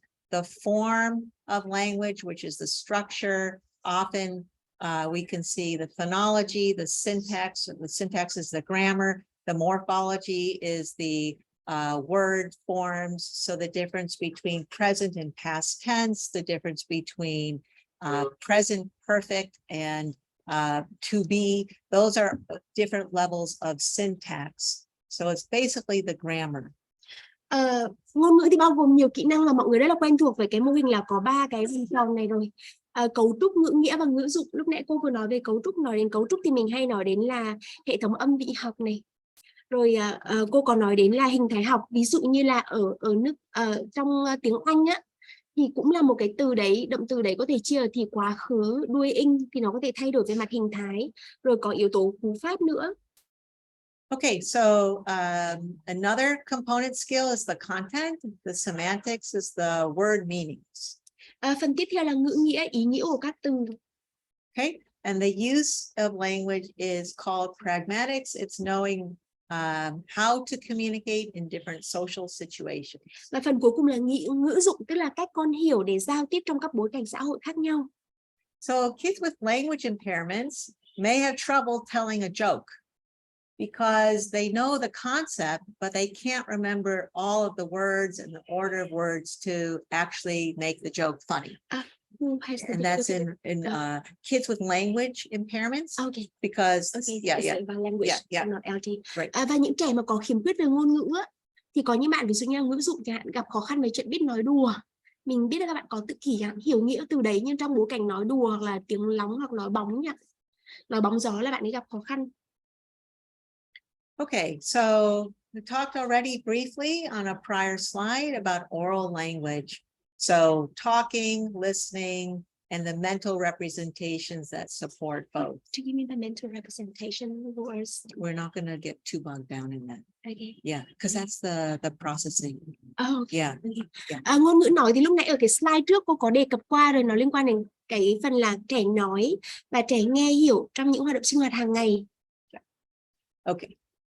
So more relevant in a school context is to ask what is the role of oral language in reading and academic success. Trong bối cảnh trường học thì câu hỏi cụ thể của chúng ta được co lại về là trong cái bối cảnh học đường đấy thì việc mà kỹ năng nói của trẻ nó ảnh hưởng gì đến khả năng học tập và cụ thể là khả năng đọc của trẻ. So it's now it's been shown through research and in practice that there are reciprocal relationships between oral language and reading. Và bây giờ thì cả nghiên cứu cũng như là trong thực hành các bạn đã có kinh nghiệm lâm sàng để trải nghiệm, và nghiên cứu cũng đã chỉ ra rằng là có cái mối quan hệ tương hỗ giữa sử dụng ngôn ngữ nói và khả năng đọc. So let's go back for a minute to this question that you had a minute ago. I said telling a joke and you said, oh, language impairment, not learning disability. So we have to actually go back. So you will already, I'm sure, understand why this identification is so difficult, even in the American context. You look at the definition of learning disability, and within that, it talks about psychological processes understanding or using language. Lúc nãy chúng ta lại vừa nói rằng là các trẻ mà có khiếm khuyết ngôn ngữ có thể gặp khó khăn với nói đùa. Xong rồi mình lại qua một cái khái niệm tiếp theo nữa và cô lại quay về cái định nghĩa ban đầu, thế nào là khuyết tật học tập. Tại sao cái khái niệm này cho đến bây giờ mình vẫn cảm thấy cô dùng một cái từ là tạm chấp nhận được ấy? Bởi vì ở đây cái khái niệm này mọi người thấy nó rất là rộng. Ở trên này Xin lỗi mọi người, nó có thể bao gồm những cái những cái quá trình tâm lý, và trong đó có cả cái phần là chứng khó đọc này. Okay, all right. But again, we'll just keep going to talk about one more area of difficulty, which is ADHD. Và mình có nói cái chuyện là có hai chiều ở đây, đúng không ạ? Cô có đề cập đến chứng khó đọc, và lúc nãy cô có nói đến chuyện là có sự liên quan giữa chứng khó đọc và ngôn ngữ nói của trẻ, và cái đấy lại có liên quan đến ngôn ngữ nói chung. Nó có rất nhiều mối liên quan, và vì thế cho nên dẫn đến cái khái niệm của khuyết tật học tập cho đến bây giờ nó vẫn là một khái niệm rất là phức tạp. Yeah, great. Okay, attention deficit hyperactivity disorder has been labeled a persistent pattern of inattention and or hyperactive impulsivity that is more frequent and severe than is typically observed in individuals at a comparable level of development. Chúng ta sang một cái khái niệm tiếp theo nữa, những khái niệm liên quan đến các dạng khuyết tật mà mình đang thảo luận. Thì ở đây có tăng động giảm chú ý, định nghĩa là sự thiếu chú ý hoặc có hành vi bột phát. Nhấn mạnh ở đây là kéo dài thường xuyên và nghiêm trọng hơn so với những trẻ cùng cái lứa tuổi đấy, cùng cái mức độ phát triển. So obviously young children are typically normally very active, and that's very appropriate. The difference here with ADHD is the child in the teacher's mind is acting like a 5-year-old would, but the child is in a classroom for 7-year-olds. Nhưng mà mình biết được rằng là trẻ nhỏ thì thường hiếu động, và chuyện đấy là chuyện rất là bình thường. Tuy nhiên ở mức độ nghiêm trọng nào thì có thể kết luận là tăng động giảm chú ý. Ví dụ một trẻ đã học lớp 7 rồi mà cái mức độ hiếu động còn ngang với một trẻ 5 tuổi thì cái đấy là không phù hợp. So one more big wrinkle, okay? Because you can have children who are gifted. They are so smart. They come to school and they're bored by the pace. They may look like they have ADHD when they're just tuning out. Có một cái lưu ý rất là quan trọng. Mình có những trẻ gọi là có năng khiếu, thiên tài, các bạn ấy học rất là nhanh. Bạn ấy đến trường và cái chương trình này nó là muỗi, bạn ấy thấy rất là chán, và vì thế bạn ấy ngọ nguậy, bạn ấy khó chịu, và mọi người nghĩ rằng là bạn ấy tăng động giảm chú ý, nhưng mà mình phải cần đánh giá rất là cẩn thận. These kids are frequently misunderstood. The teacher thinks the child is intentionally misbehaving. Và những trẻ này cần phải lưu ý, bởi vì thường bị hiểu lầm. Giáo viên có cảm giác như bạn ấy cố tình chống đối vậy. Yes, children with ADHD may have slower auditory processing. So the teacher may talk and they get lost. The children with ADHD. Okay. Wow, lower auditory processing. Right, but again, you're asking LD because there's overlap. Disorder of attention can occur, and 40% of children with learning disabilities also have ADHD. Of the children with LD, almost half also have ADHD. Hiện tại thì có một cái con số là khoảng tầm 40% những trẻ mà có khuyết tật học tập thì có đi kèm với cả ADHD. Còn lúc nãy cô có nhấn mạnh là riêng cái nhóm ADHD thì cái tốc độ mà bạn ấy xử lý cái lời nói nó có thể bị chậm hơn, và nhiều khi từ lúc mà giáo viên nhắc cho đến lúc mà bạn ấy bắt đầu xử lý xong và điều chỉnh hành vi nó có thể mất một quãng thời gian. But children who only have ADHD may have slower ability to process the oral language and not keep up with the teacher. And again, that leads to the perception of, well, the child's just not paying attention and is intentionally misbehaving. Và nhiều lý do mà giáo viên cứ nghĩ mấy cái bạn mà có tăng động giảm tự kỷ giáo viên hay nghĩ rằng là bạn này kiểu cố tình chống đối nhưng các nghiên cứu chỉ ra rằng là cái tốc độ mà bạn ấy xử lý âm thanh chậm, từ cái lúc mà nghe giáo viên nhắc nhở cho đến lúc mà bạn bắt đầu nghe, tiếp nhận, xử lý xong cái chỗ đấy để có thể điều chỉnh lại hành vi của mình nó lâu hơn, và giáo viên nghĩ rằng là bạn ấy cố tình không nghe lời. So about 5% of the school age population have ADHD. Theo cái số liệu năm 2013 thì mình thấy có khoảng 5% các trẻ ở trong độ tuổi đi học là có ADHD. So it is not recognized as a specific disability under IDEA, Yeah, we talked about and we talked about that. And they are served under other health impairments some of the time. But the big difference for ADHD is these kids only need minor modifications in the environment, and then they can be very successful. Ở đây sáng nay mình có nói đến cái tỷ lệ mà trẻ có những cái khiếm khuyết sức khỏe khác á. Và sáng nay mình nói rằng trong cái đạo luật IDEA thì ADHD nó không được xếp là một dạng khuyết tật riêng biệt, tuy nhiên được xếp vào dạng khác. Và ở trong cái slide này á thì cô có một cái đạo luật nhỏ mà ở Mỹ dựa vào đạo luật này thì các bạn nhỏ có ADHD vẫn được nhận cái dịch vụ giáo dục đặc biệt. Yep. So they have a plan, a 504 plan. It's usually much easier to develop and to implement. Và họ có một cái các bạn nhỏ có ADHD thì có một cái mục là 504, cái hướng dẫn này sẽ hướng dẫn về các dịch vụ các bạn, cách thực hiện các cái can thiệp đấy. Okay, the next slide. I think I've talked about almost everything already on this slide. It is a chronic condition. People do not outgrow ADHD typically, nor do they outgrow other disabilities. We have a lot of pharmacological interventions that can be successful when combined with teaching a child to self-regulate. But those are just a lot about ADHD. Trong cái slide này về ADHD thì cô đã nói qua những cái điểm cơ bản rồi, cô chỉ nhấn mạnh một số điểm nữa. Đấy là một là những bạn có tăng động giảm chú ý, đấy là một cái tình trạng mãn tính. Có nghĩa rằng các bạn ấy sẽ không thoát chẩn đoán này. Không phải là 5-6 tuổi là bạn có chẩn đoán tăng động giảm chú ý rồi sau này lớn lên là bạn hết cái chẩn đoán đấy. Đây là một tình trạng mãn tính. Và cô có nhấn mạnh rằng là với các bạn có ADHD, trong một số trường hợp, việc mà sử dụng các chương trình can thiệp dùng thuốc kèm thêm với chương trình giáo dục thì mang lại hiệu quả hỗ trợ tốt cho các bạn. So với những cái nhóm dạng tật khác thì ADHD là dạng mà cần ít hỗ trợ hơn trong điều chỉnh chương trình để bạn ấy có thể theo học chương trình hòa nhập. Okay, so let's go through this. Yes. Okay.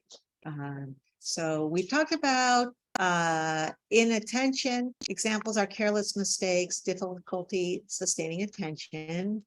We've referred to hyperactivity, fidgeting, and ability to stay seated, but the impulsivity is the most problematic. Về những cái đặc điểm của các con ở đây á, thì hai cái đặc điểm thiếu tập trung lúc nãy mình đề cập rồi. Chuyện mà bạn ấy tăng động, bồn chồn, khó có thể ngồi yên mình cũng có nói qua rồi. Cái mà mình muốn nhấn mạnh bây giờ đấy là tính bốc đồng, tiếng Anh của nó là impulsivity. Yep, so the examples are here, difficulty waiting your turn and interrupting, but clearly this impulsivity is what leads to the social and emotional issues. Và cái tính bốc đồng này tức là khả năng kiểm soát hành vi bột phát của bạn ấy kém á. Ở đây một số ví dụ như là bạn ấy khó có thể chờ đến lượt rồi vội vàng nói ngang ngắt lời người khác. Và chính những cái này nó lại dẫn đến những cái vấn đề về xã hội và cảm xúc. Yeah, so just quick example, social would be a friend. Why do you always interrupt me? Or something like that. Ví dụ như vấn đề xã hội chẳng hạn, các bạn sẽ cảm giác khó chịu, sao cậu cứ luôn ngắt lời tớ vậy? Sao không chờ tớ nói xong rồi nói? Emotional in school could be the child with ADHD is perhaps afraid of forgetting something or just impulsive, and they express what's on their mind, and the timing is not appropriate for what's happening in the school day. Về mặt cảm xúc chẳng hạn, có những bạn có thể hơi căng thẳng về chuyện mình lỡ quên làm một cái việc gì đấy, và có cái gì là bạn ấy có cảm xúc này là bạn bùng nổ ra ngay và nó không phù hợp với bối cảnh nhà trường. So the reaction is negative from teachers and peers, and you could see anxiety, self-doubt, or even just acting out in a way that's aggressive because the child is frustrated. Và khi bạn ấy rất là khó chịu, bạn ấy không biết điều tiết cảm xúc và có những cái hành vi mang tính chất bột phát và tiêu cực như vậy, thì phản ứng ngược lại của bạn bè hay thầy cô lại cũng rất là căng thẳng và tiêu cực. Nó lại một cái vòng xoáy khiến cho bạn ấy lo lắng hơn này, bạn ấy căng thẳng hơn, bạn ấy cảm giác là tự ti hơn về bản thân mình, và với cái vòng xoáy đấy bạn ấy khó chịu, bạn ấy càng dễ bùng nổ hơn. So we talked about comorbidity. 40% of children with LD have ADHD, and those are the children who are likely to have conduct disorders. So those conduct disorders is oppositional or defiant. Mình có nói rằng là 40% các trẻ mà có khuyết tật học tập thì có chẩn đoán đi kèm là ADHD, và với những bạn mà có cả hai như thế này thì thông thường sẽ có những hành vi mang tính chất là chống đối, conduct oppositional gì nữa anh nhỉ? Đúng rồi, thách thức chống đối. Rồi, vâng. The teacher says, please sit down. The child says no. Và những cái ví dụ như là giáo viên nói rằng con ngồi xuống đi, bạn bảo không. The good news, there really is good news that when teachers know proper techniques to handle oppositional behavior, you can find the complete absence of it occurring in school. It can be completely situational. So the teacher know how to If do a it. teacher knows Okay. how to deal with oppositional Yeah. behavior, So you that's the can way deal with it. Tuy nhiên trong cái tình huống đấy thì cái tin tích cực là nếu như giáo viên có hướng can thiệp đúng cách thì có thể loại trừ được những cái hành vi không phù hợp này ở trường, và hành vi này có thể không xuất hiện. And the last thing is that parents may be surprised. What do you mean my child is oppositional in school? At home, there's no problem. Và bố mẹ có thể rất là ngạc nhiên, sao lại bảo vậy? Sao các thầy cô lại bảo con tôi là có rối loạn chống đối thách thức ở trường? Ở nhà con tôi không có như vậy. And that's because at home they're not learning things like school. It's maybe with homework, yes. Okay. Bởi vì ở nhà, đây là mình đang nói đến những cái trẻ mà có cả khuyết tật học tập và cả ADHD. Và ở trường vì có các bài tập, có các nội dung liên quan đến học tập mà bạn ấy không theo được, nên có những cái bùng nổ và có những hành vi thách thức chống đối này. Nếu như ở nhà mà bạn ấy không có những bài tập đấy thì bố mẹ sẽ không thấy con mình đâu có như vậy đâu. Great. Okay, so the last page here, this is going to be the next one in this section, is this big chart. And you can see the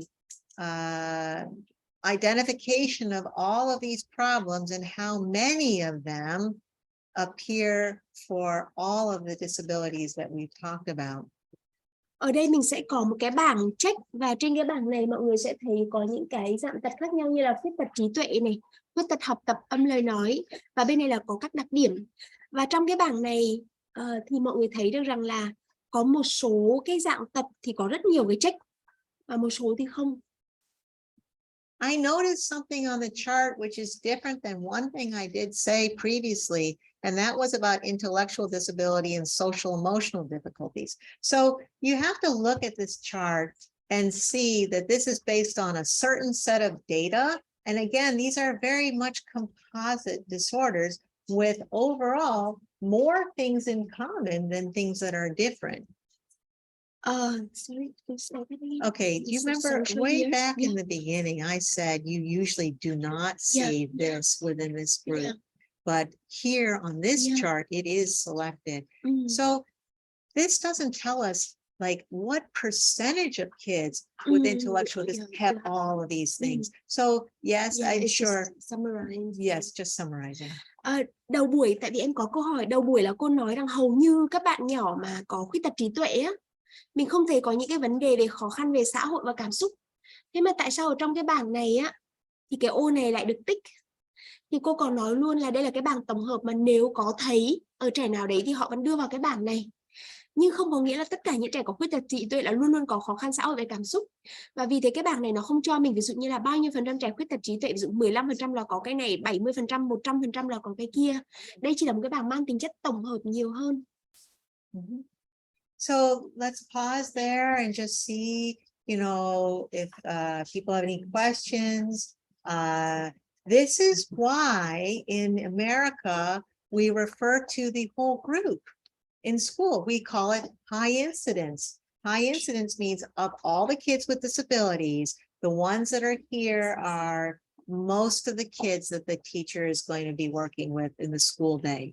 Cô muốn hỏi là đến thời điểm này có ai có câu hỏi gì về nội dung của bài không? Và nhìn cái danh sách này, đây là lý do mà tại sao ở Mỹ cái bảng mà idea và những cái nội dung liên quan đạo luật người ta liệt kê là danh sách dành cho những nhóm trẻ mà có nguy cơ cao, bởi vì có rất nhiều mục trong này. Yes. So questions and comments, yes. Em tắt mic bên này, chị Hà bật bên này nhé.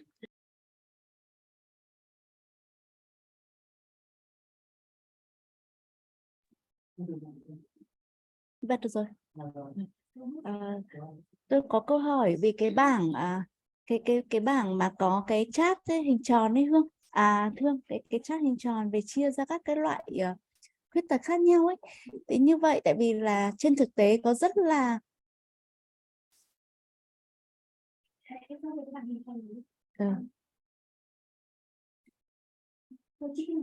thì như vậy làm sao mọi người tính ra được các cái tỷ lệ, vì là theo tôi nghĩ là nó sẽ bị overlap rất là nhiều. Tại vì ví dụ như trẻ về khuyết tật trí tuệ chẳng hạn đấy, thì nó sẽ có thể là nó sẽ có bao gồm cả đấy, thì để em hỏi để mọi người hiểu khi họ thống kê là như này.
The percentages are here.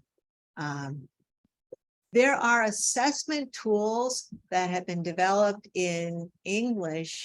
The advantage that the Americans have had is 50 years of developing assessment tools where you have one child's performance compared to children from across the United States in many geographic areas, urban and suburban and rural, and you can get normative information about the typical peer. Em ơi, chị Hà giúp em dịch nha. You want this? Doesn't work. We don't need it. Tức là cái câu hỏi của mình thì muốn là hỏi, tại vì làm sao mà mình phân biệt được rõ, tức là mình có ra được các cái statistics, các cái thống kê riêng cho từng loại khuyết tật như thế này. Thì cô cũng nói là nó phụ thuộc rất là nhiều vào các cái tiêu chuẩn chẩn đoán, và mỗi một cái nhóm thì nó có các cái tiêu chuẩn chẩn đoán riêng. Và chính vì thế mà theo các cái đạo luật về IDEA thì họ cũng cố gắng họ tách bạch ra. Thế nhưng mà thực sự là mình cũng không hiểu được là trên thực tế thì làm sao mà họ làm được cái điều này. Tại vì một trẻ có thể họ có rất là nhiều các cái chẩn đoán, nó sẽ bị chồng lấn vào với nhau, mà trong khi thống kê hiện nay thì họ đang cố gắng là tách bạch ra như vậy. Thì không biết là Công nghe xong Công có hiểu làm thế nào họ làm được không?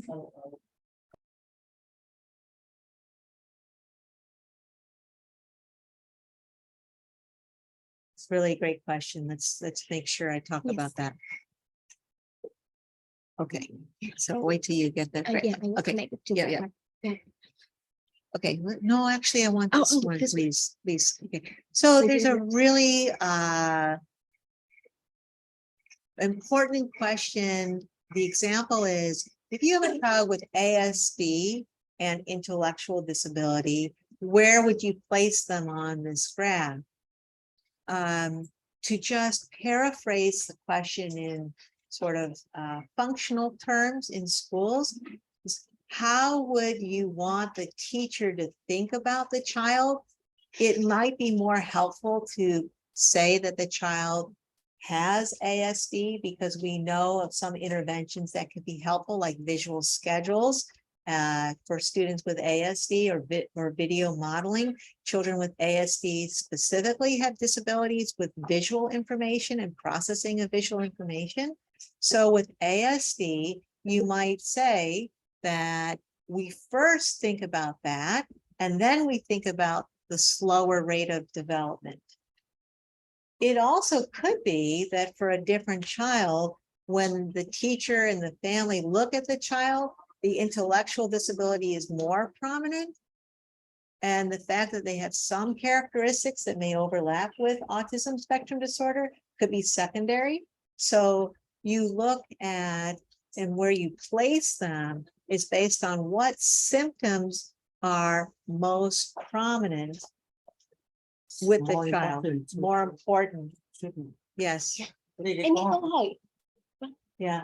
Câu hỏi đơn giản này, có thể hiểu ở đây tức là nếu giả sử có một trẻ vừa có khuyết tật trí tuệ và tự kỷ thì mình sẽ xếp vào đâu?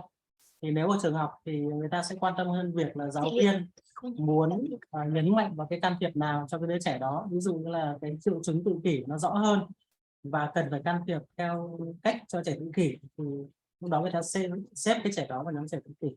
Ngược lại, nếu như mà giả sử gia đình và giáo viên thấy rằng là cái tự kỷ nó không rõ bằng và có nhiều cái vấn đề về trí tuệ và nhận thức và cần phải can thiệp theo cái hướng là khuyết tật trí tuệ, thì người ta xếp đứa trẻ. Tóm lại ở đây thì cũng như cái nhận định ban đầu, đó là người ta sẽ xếp cái gì nó nổi bật hơn và nó rõ ràng hơn và cần phải can thiệp nó tích cực hơn thì người ta sẽ xếp cái trẻ đấy. Không có nghĩa là một trẻ chỉ có vấn đề này và không có vấn đề kia, có thể là cùng một lúc có nhiều vấn đề.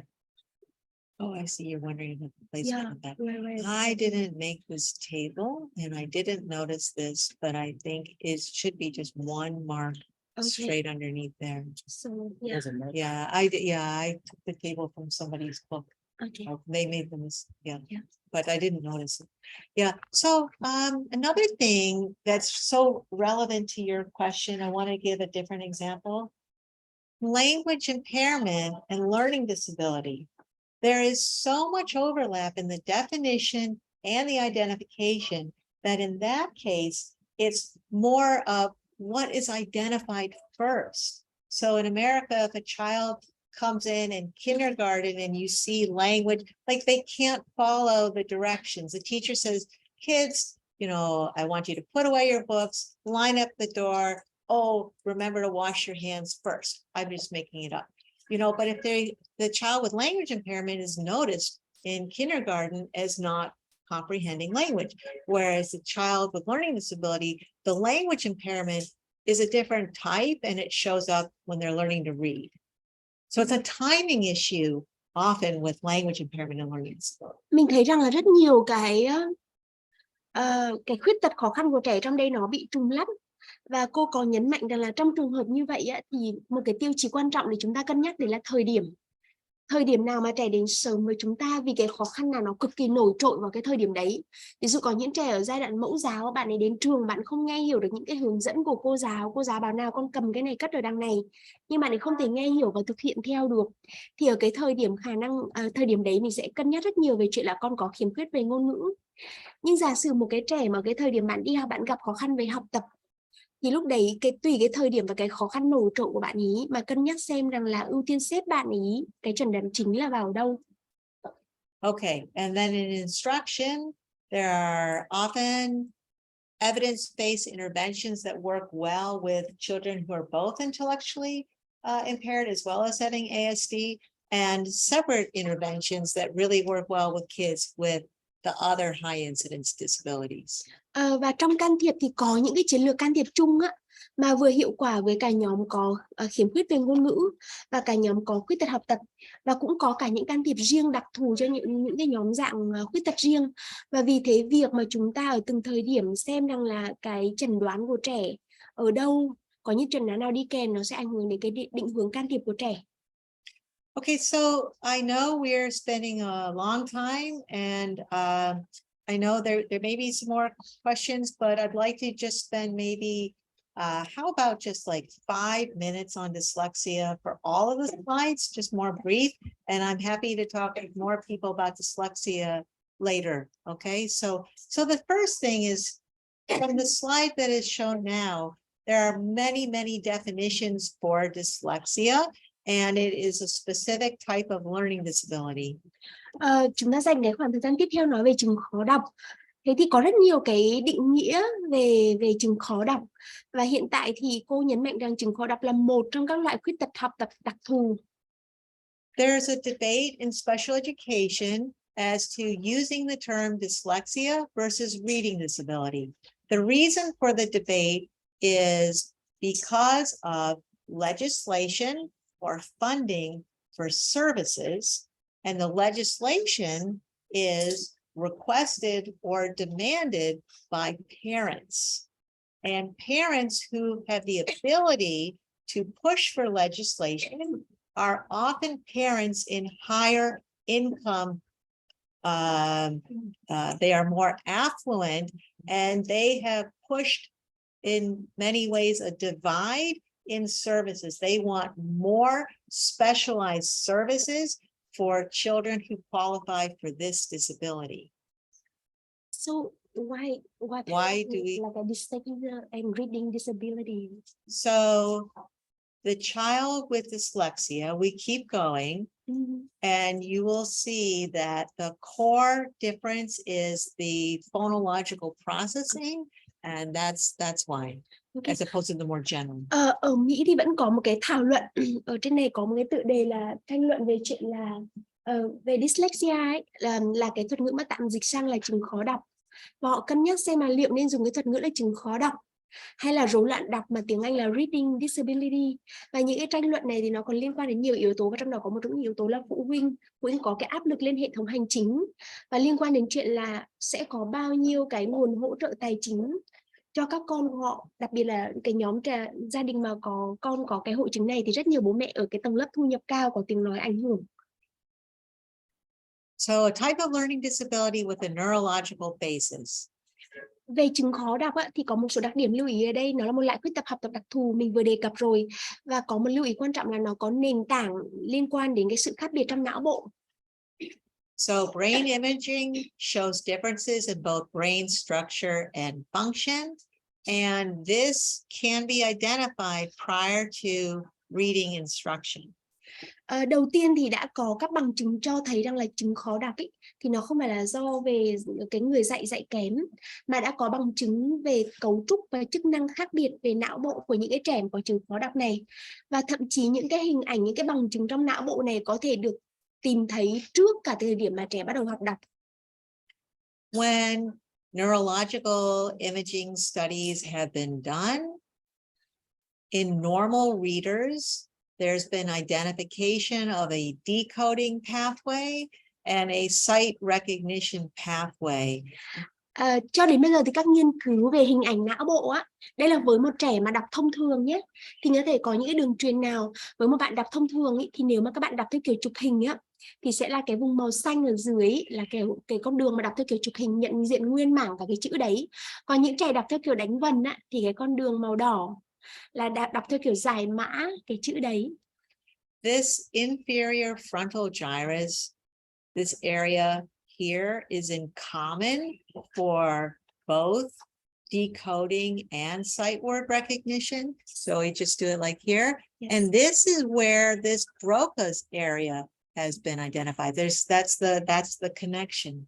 Có một cái vùng có tên là IFG, là một cái xoắn ở cái thùy trán ở dưới, và lúc nãy cô có chỉ đây chính là cái vùng Broca. Ở cái hình ảnh não trước cô chỉ hai cái vùng quan trọng là Broca và Wernicke, thì cái vùng này nó liên quan đến cả hai con đường luôn, cho dù là con đường mà trẻ đọc theo kiểu giải mã hay là bạn ấy đọc theo kiểu chụp hình thì đều liên quan đến cái vùng này. Okay, I think I have it on the next slide. Just one second. I wanted to see. Okay, no, I think I have it on a slide later on. So, okay, just for right now, the last thing is that children with dyslexia, the difference between them and their peers with typical reading skills is that children with dyslexia show less increase in brain function in some regions of the brain during reading and rhyming. And those sections of the brain have been identified as the temporoparietal regions and the occipitotemporal regions. So there's, yes, so there's been identification of less increase in brain activation during reading, basic reading phonological processing. Các nghiên cứu về hình ảnh não bộ họ so sánh giữa một trẻ mà không có chứng khó đọc, một trẻ bình thường, một trẻ thông thường, với cả một trẻ mà có chứng khó đọc, thì họ chụp ảnh não bộ của hai trẻ đấy và họ nhận thấy rằng là với những trẻ mà có chứng khó đọc, I think it's up here. Với những trẻ có chứng khó đọc thì họ thấy rằng là cái kích hoạt cái hoạt động của não bộ ở cái thời điểm mà làm các bài tập liên quan đến đánh vần và đọc ý, thì cái mức kích hoạt của nó thấp hơn hẳn so với trẻ phát triển thông thường, và đặc biệt là cái vùng OT ở trên này, vùng giao giữa cái thùy trầm và thùy thái dương.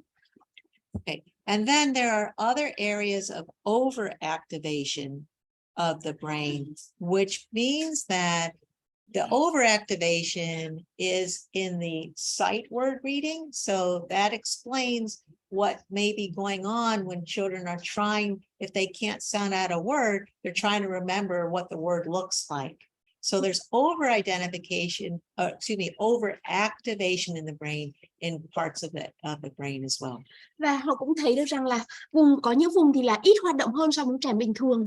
Nhưng trong cái lúc mà trẻ cố gắng đọc hay đánh vần, mà những cái bạn có chứng khó đọc á, vì bạn ấy không thể nhận diện được âm vị, tự vị và để có thể giải mã ra, cho nên bạn không đi được bằng con đường đấy, họ lại thấy có những vùng khác của não bộ lại được kích hoạt nhiều hơn, chứng tỏ bạn đang cố gắng để có thể đánh vần và giải mã cái từ đấy. Okay, so I want to skip some of the slides that are coming up next. I will touch on this in the next talk.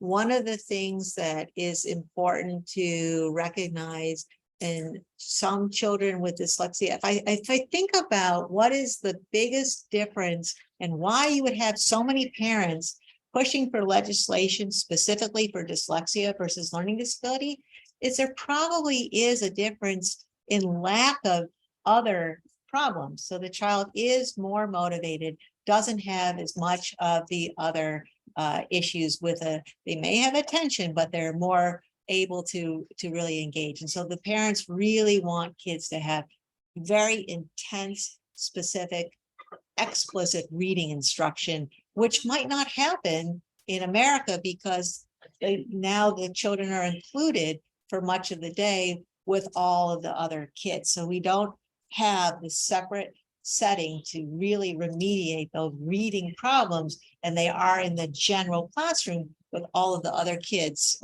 with and without disabilities. Ở đây cô có bỏ qua một số cái slide á, và những slide này sẽ quay lại trong cái bài giảng tiếp theo. Cô có nhấn mạnh ở đây là cô hiểu được tâm lý của bố mẹ khi mà bố mẹ có những bạn mà có chứng khó đọc. Tại vì nhìn ở một mặt nào đấy, những cái biểu hiện bên ngoài bạn ấy không khác lắm so với các trẻ khác. Bạn ấy vẫn có những cái biểu hiện rất là ổn về mặt là có động lực, con có vẻ muốn học. Những cái yếu tố khác vẫn ok, và bố mẹ mong muốn rằng là có thể tập trung được cái hỗ trợ vào cái phần đọc của bạn ý để thúc đẩy cho bạn ý. Tuy nhiên hiện tại ngay cả ở Mỹ, trong cái bối cảnh mà bạn ấy học chung trong một cái lớp lớn ấy, thì bố mẹ vẫn liên tục thúc đẩy làm sao con của họ có thêm dịch vụ trong cái bối cảnh là bạn đi học hòa nhập. Yep. So they may have higher resilience.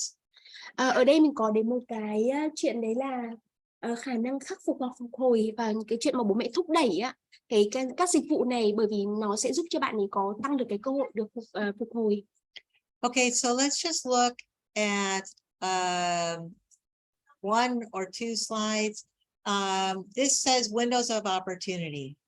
There's been now a fair amount of research that if there is effective intervention in the earlier grades for dyslexia specifically, there are many more positive outcomes than if you wait to provide intervention for children in second and third grade.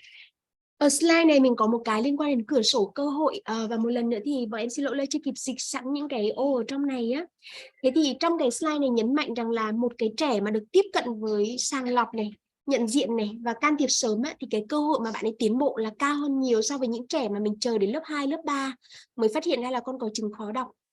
Okay, so second to last slide. We're skipping a lot, but it's okay. We can come back and do it later. We're going to take a break. I think everyone will want to take a break. But the last slide is this. Okay. Đây là cái slide của vùng sáng nay. Cô có bỏ qua một số slide nhưng mình sẽ quay lại sau. Cô muốn xong cái slide này mình có thể nghỉ giải lao một chút.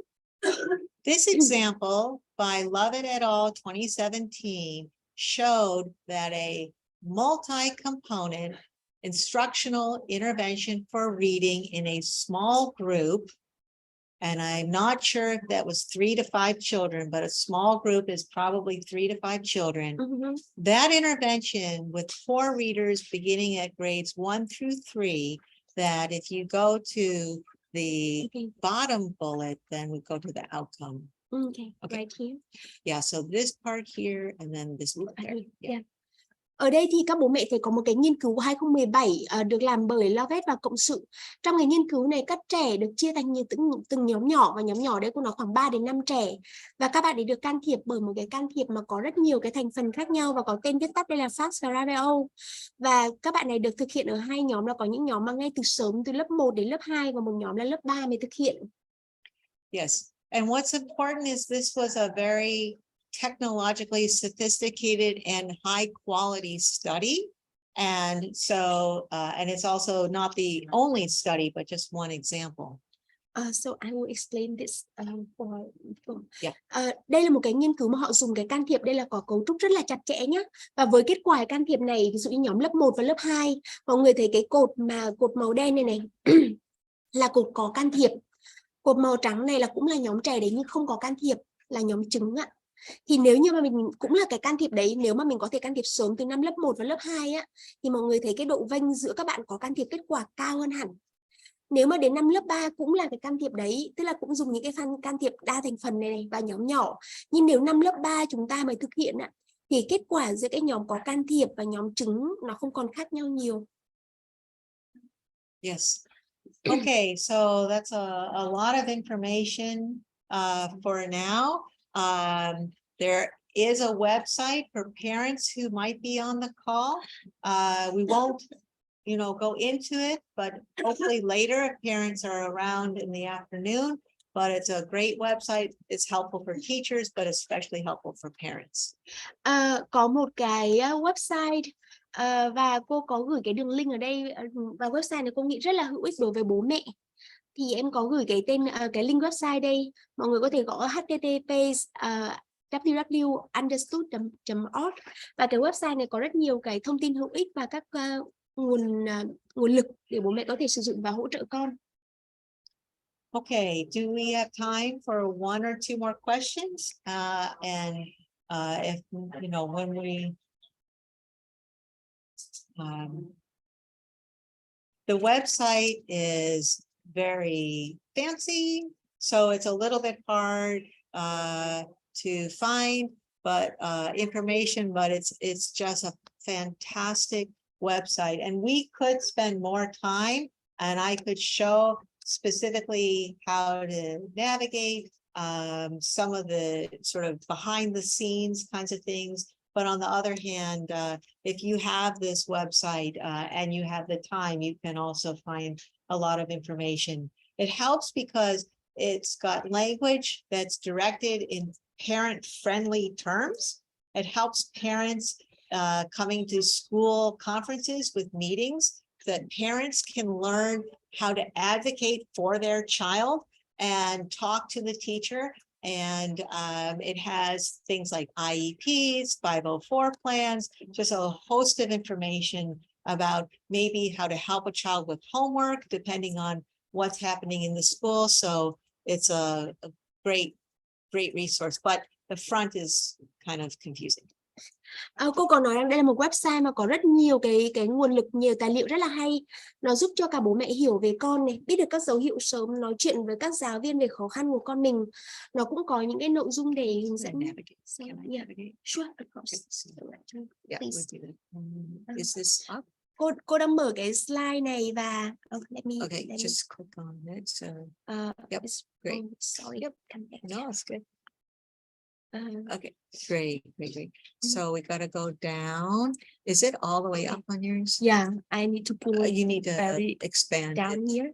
Yeah. Okay. Cái slide này đoạn đầu nó hơi khiến mọi người hơi mọi người phải kéo xuống khá là nhiều. Can you go to slide to here? This part is the one I want. Okay, right Yeah, here. perfect. Great, Yeah. great. Đây, đến mọi người mở cái website này ra. Đến phần này. I'm a parent, so I click on that and it changes. If I want as a teacher. Tùy theo là mọi người vào cái trang này, mọi người là bố mẹ thì ấn vào parent, mọi người là giáo viên thì ấn vào educator. Hoặc là nếu mọi người chính là trẻ mà có chứng khó đọc sâu. Or if this is for maybe an adult, Và đấy có thể là những cái bạn có chừng khó đọc nhưng mà đã trưởng thành mà có thể tự sử dụng cái website. or Yeah. teenager. Yeah. Có thể là người lớn hoặc các trẻ vị thành niên mà có thể tự sử dụng website được. Và ở đây nó có những cái phần ví dụ như con ở đây con muốn tìm thông tin gì hoặc bố mẹ ở đây muốn tìm thông tin đây có rất là nhiều. Ví dụ như nguyên nhân cốt lõi này, dễ bị sao nhãng này, khó khăn về theo thực hiện các hướng dẫn mệnh lệnh của người khác. Thì mình bắt đầu chọn vào các mục này. Rồi ví dụ gặp khó khăn ở trường, gặp khó khăn với đọc và viết, có rất nhiều thứ liên quan đến học tập ở đây. Thì mình có thể chọn những cái mục mà mình quan tâm nhất và mình ấn vào đây. Sau khi mình chọn những mục này rồi thì tùy theo cái chuyện mình đã chọn mình là giáo viên, là bố mẹ hay chính là cái người trẻ hoặc người cần tìm thông tin. Và những thông tin mà mình quan tâm nhất thì mình ấn vào cái chỗ là See My Resources, là tìm kiếm thông tin và sẽ có kết quả. Thế kết quả thì có thể cho kết quả ở đây có những cái tài liệu liên quan. Ví dụ lúc nãy cô có chọn một cái mục là gặp khó khăn ở trường thì ở đây có chuyện là con bị bully mạng, là bạo hành ở trên mạng chẳng hạn. Hay là ở đây có những mục liên quan thì mình có thể vào để lấy cái thông tin cụ thể. Okay. Yeah. Okay. Đấy là cách mà mọi người có thể dùng cái website understood.org. Yeah. Yeah. Okay. Yeah. Good. Okay. Thank you. Thank you so much. Vâng ạ. Mời mọi người ở trong Zoom, mọi người nghỉ giải lao Yes, khoảng 15 phút. 15 phút nhé. Vậy 10 giờ 45 mình sẽ quay lại anh Công nhỉ? Okay. Vâng ạ. 10 giờ 45 mời mọi người quay lại Zoom ạ.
Mời tất cả mọi người quay lại Zoom, mình bắt đầu buổi hội thảo.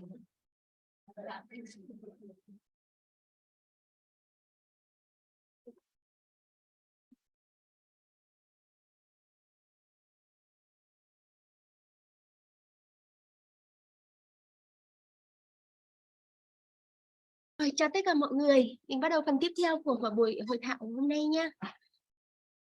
Okay, welcome back. Thanks for hanging in. I don't usually talk this much without hearing people ask questions. And so I want to be a little more interactive if I can. And I know there are people who are online, but I want to focus the next set of talks to the people who are in the room. Chào tất cả mọi người, cảm ơn mọi người vẫn còn ở lại đây trong hội thảo. Thông thường thì tôi ít khi mà nói nhiều như này.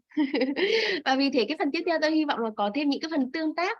Mặc dù tôi biết hiện tại có rất nhiều các bạn ở trong Zoom ý, nhưng tôi muốn mong là ít nhất phần tương tác này ở trong cái phòng hội thảo hiện tại với mọi người. So last thing, just by introduction for teachers, this website is amazing for teachers also. I want to show you just one thing. I typed it in a search bar, and I know it, so I know how to find it. You would find it in a more general way. We're going to type in the phrase Elkonin boxes. Bây giờ cái website lúc nãy tôi còn nói đây là một cái nguồn tài liệu rất là tốt cho bố mẹ, nhưng thực ra tôi nghĩ ngay cả với giáo viên nhà chuyên môn á thì cái trang này cũng rất là tuyệt. Và ví dụ như tôi có thể gõ vào cái chữ này, mọi người có chữ Elkonin boxes ở trên màn hình á. Và sau khi gõ chữ này xong mà tôi ấn tìm kiếm thì tôi thấy có kết quả hiện ra dưới đây. So I'm going to go to this one here. Và tôi sẽ đọc cái đường link về Elkonin sound boxes. This is so helpful. This is an evidence-based approach to teaching reading to children with dyslexia or children who struggle with reading and have learning disabilities. Và với tôi thì cái trang này nó cực kỳ hữu ích bởi vì nó có rất nhiều cái tài liệu hướng dẫn cụ thể là mình dạy các trẻ có chứng khó đọc. Như thế nào? You do this and they can see more with phone or just yeah. You want make to it zoom smaller. out? Yeah. Okay, Let's see. okay. Okay, great. So for teachers, there's these great videos, and the video maybe I play it without sound just for a second or two. It'll show exactly how the technique works by someone who's experienced with it, and we don't need to watch it, but the materials are there. You can download the material for teaching it. This is just a lot of information about it. And I want to come to the idea that if you did see at the very beginning of the video without playing it, there's this image, we'll just show it on the screen for everybody, where there's a teacher who's working in the screen with two kids. So when we talk about small group instruction, it's usually 3 to 5 students, perhaps 6 students. Do you want me to translate and only that the size of the group, because there's huge financial implications for instruction with 3 to 5 or 6 students. Trong cái trang mà em vừa gõ xong á, thì đây là một cái can thiệp có bằng chứng trong việc dạy đọc cho trẻ. Và ở đây có rất nhiều cái tài liệu và thậm chí có cái video hướng dẫn mà các bố mẹ có thể xem video này. Tài liệu đây thì mình có thể tải về này và biết được cái cách mà dạy khi mà trẻ có khó khăn trong phần đọc. Trong cái video này, cái hình ảnh mà mọi người đang nhìn thấy trên màn hình á, là một cô giáo dạy cho 2 bạn nhỏ. Và mình lúc nãy còn nói rằng là các nghiên cứu cho thấy mình dạy ở cái tỷ lệ nhóm nhỏ như là 3 đến 5 á, thì nó rất là hiệu quả. Nhưng ngược lại nó cũng là câu chuyện hai mặt. Ví dụ như là để có thể có cô giáo mà chỉ dạy cho 2 trẻ thì yêu cầu đòi hỏi về cái nguồn hỗ trợ tài chính cũng rất là cao. Okay, so let's hear from you who are here about your questions about anything from this morning or questions on other topics that you just have questions about that I want to listen and hear from you. Ở trong phòng hội thảo mọi người có câu hỏi gì về cái tài liệu cô vừa gửi hoặc tất cả những phần mình thảo luận sáng nay không ạ? Cô rất là mong muốn mình có tương tác hai chiều thay vì cô nói một mình. In the meantime, can I open the video a little bit? Yes, yes, that's great. Trong lúc chờ mọi người có câu hỏi, em sẽ bật cái video này lên một tí nhé. My name is Lisa McDermott. I teach first Do you grade. want me to? It's important for Yes, we students go- to This one? yes, segment please. individual sounds. We'll go to where the kids have the box. Em thử đợi share mà có cả Âm thanh sound. đúng không? Em tắt share đi, em share lại có sound. Được, em cài lên cả cái phần.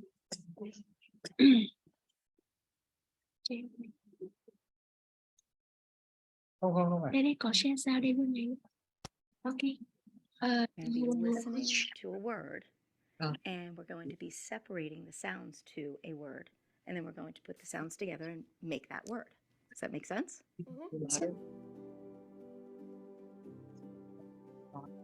So today, and you actually- That's all you get. Yeah. we're Okay. going to be listening to a word, and we're going to be One- separating the sounds to a word, and then we're going to put the sounds together and make that word.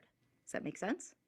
For each sound, so for instance, the word it, this is the first sound, I'm going to bring down one. The next sound, t, I'm bringing down. Yeah. One. All right, so each box represents one sound. Yes. And then we're going to pull the sounds together. So we're going to do that for a bunch of different words. All right?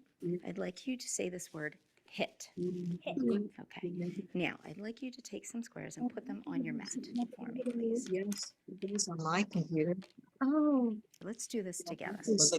This You ready? very Put a finger on our Thì các bạn tùy em. block. Good. Now let's pull those sounds down. Ready? Begin. different touch on the- I, on the- hit. Nice job. Yep. How many sounds did they have? Three. Great job. I'm going to get to this time. Here we go. Tooth. Yes, sir. Nice job. Nice job. Great. Let's try another one. The word is duck. Mình thích what is on. Okay. Now, Trong trường hợp một số bạn hơi khó theo dõi thì right now, em you know what you're doing? để cái này cái You're thinking about how nhé. to talk to you about something. Cái này có tên là Elkin Box, Altonin. Altonin Sound Box. Và mọi người thấy rằng là Right now, you các know what bạn you're có doing? các ô ở You're dưới thinking ấy, about how là it mỗi âm smells. tiết ý. Bạn ấy có một cái ô vuông và các bạn ấy What cách do rất you là trực know quan là about mỗi âm yoga? tiết để có một cái ô vuông, bạn ấy đặt vào cái ô đấy. So I want to, so we pause it. What I want- So I showed that, you know, the research study, right? That children who are younger show big improvement. The instruction is very similar to what you see when you look at this procedure. So children are learning those sound symbol relationships with very explicit, clear instruction that goes to decoding, sounding out, and encoding or spelling.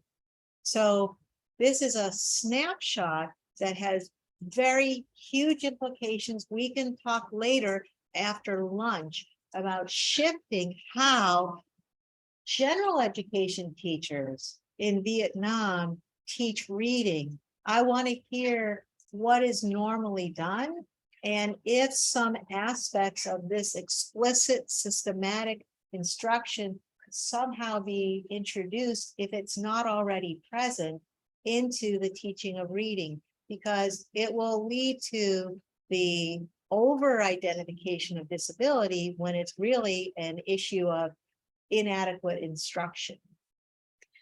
Trong cái video này mọi người vừa nhìn xem qua cái hướng dẫn rất là nhanh á, thì mình thấy đúng cái mô tả như sáng nay mình nói, đấy là một cái nhóm rất nhỏ, cấu trúc các hướng dẫn rất là rõ ràng. Ví dụ ở đây á, các bạn ấy có chuyện là mỗi một cái ô vuông đấy có bao nhiêu âm tiết thì sẽ có bấy nhiêu ô vuông, và trẻ được cách tương tác là dùng các hình vuông đặt vào tượng trưng cho từng âm tiết. Cái đấy giúp cho bạn ấy hình dung được cái mối quan hệ giữa âm tiết bạn ấy nói ra với cái âm tự, cái ký tự chữ cái mà bạn ấy đặt vào, biết được mối liên quan đấy và giúp cho bạn bắt đầu hiểu được cái phần đánh vần. Và cô cũng muốn hỏi xem là chiều nay, trong cái phần đầu tiên của buổi chiều nay, mình sẽ quay lại là thực hành can thiệp cho các trẻ có chứng khó đọc như thế nào. Trong cái phần can thiệp đấy, cô muốn hỏi xem là ở Việt Nam thì hiện tại các cái cấu trúc, những cái bài dạy trẻ đọc như thế nào, có rõ ràng hay không, tỷ lệ ra sao, các bạn có các phương pháp nào. Chiều nay mình sẽ quay lại thảo luận về chuyện đấy. Yes. Okay, so what are some thoughts, questions for people in the room? I know there's questions on Zoom, but let's start with people in the room and do that first. Em tóm tắt nhanh một tí. Sáng nay mình có nói về các định nghĩa về các dạng khuyết tật. Mình có nói chung về khuyết tật trí tuệ này, mình có nói ADHD này, khuyết tật học tập này, một số cái về khiếm khuyết về ngôn ngữ này. Sáng nay mình đang nói về phần định nghĩa, xong rồi mình có nói qua tí nữa là phần sàng lọc và chẩn đoán. Chiều nay mình sẽ nói về phần can thiệp. Thế thì với các phần mà mình thảo luận từ sáng đến giờ, mọi người có câu hỏi nào không ạ? You know what? You all should have 2 minutes to talk to each other about whatever you're wondering about. So is it okay in the room? Everybody can just talk to somebody next to you about whatever you're thinking in reaction to this morning.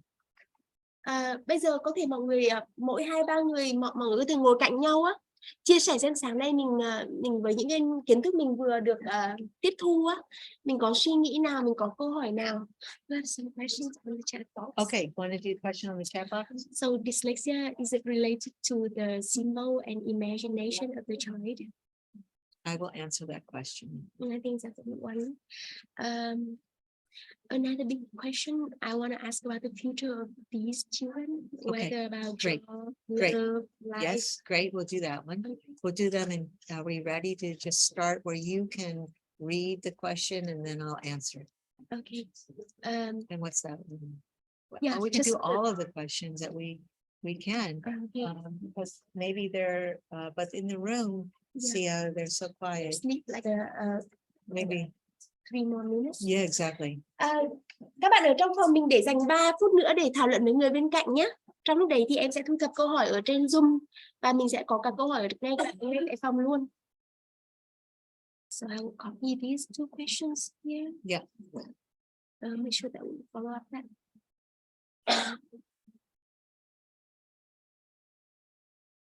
These, I wanna go into these for this afternoon. Oh, there's another Especially, question of yeah. what is the difference between, how can you differentiate between ASD and LD? Okay, that one we may get to, we may not get to. Okay, that one is, that one, to answer that, I do have slides about identification of LD first. And I have that, I'm ready with that presentation. After we do a few questions, then we'll go into presentation 2 and hopefully we can answer that question Okay, so it's not our priority. for the moment. Yes. Yeah.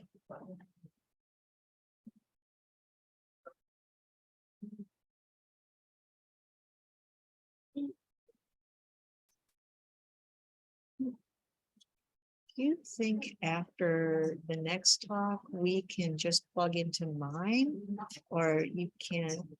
You can't do it, right? It's just difficult because like the sound or we can play sound on my computer. It's very loud if we need to.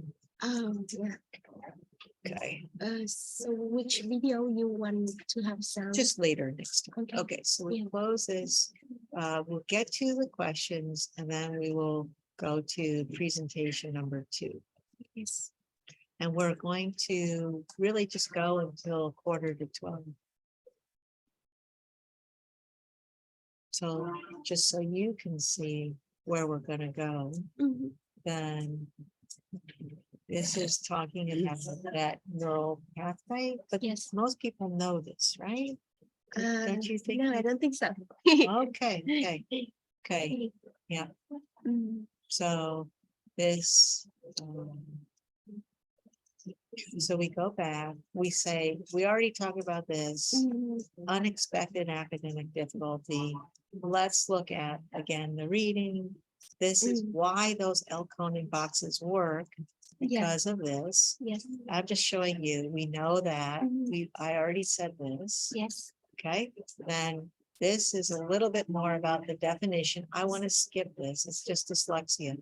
This is, what does LD look like at different ages? We should look at this slide together. Yes.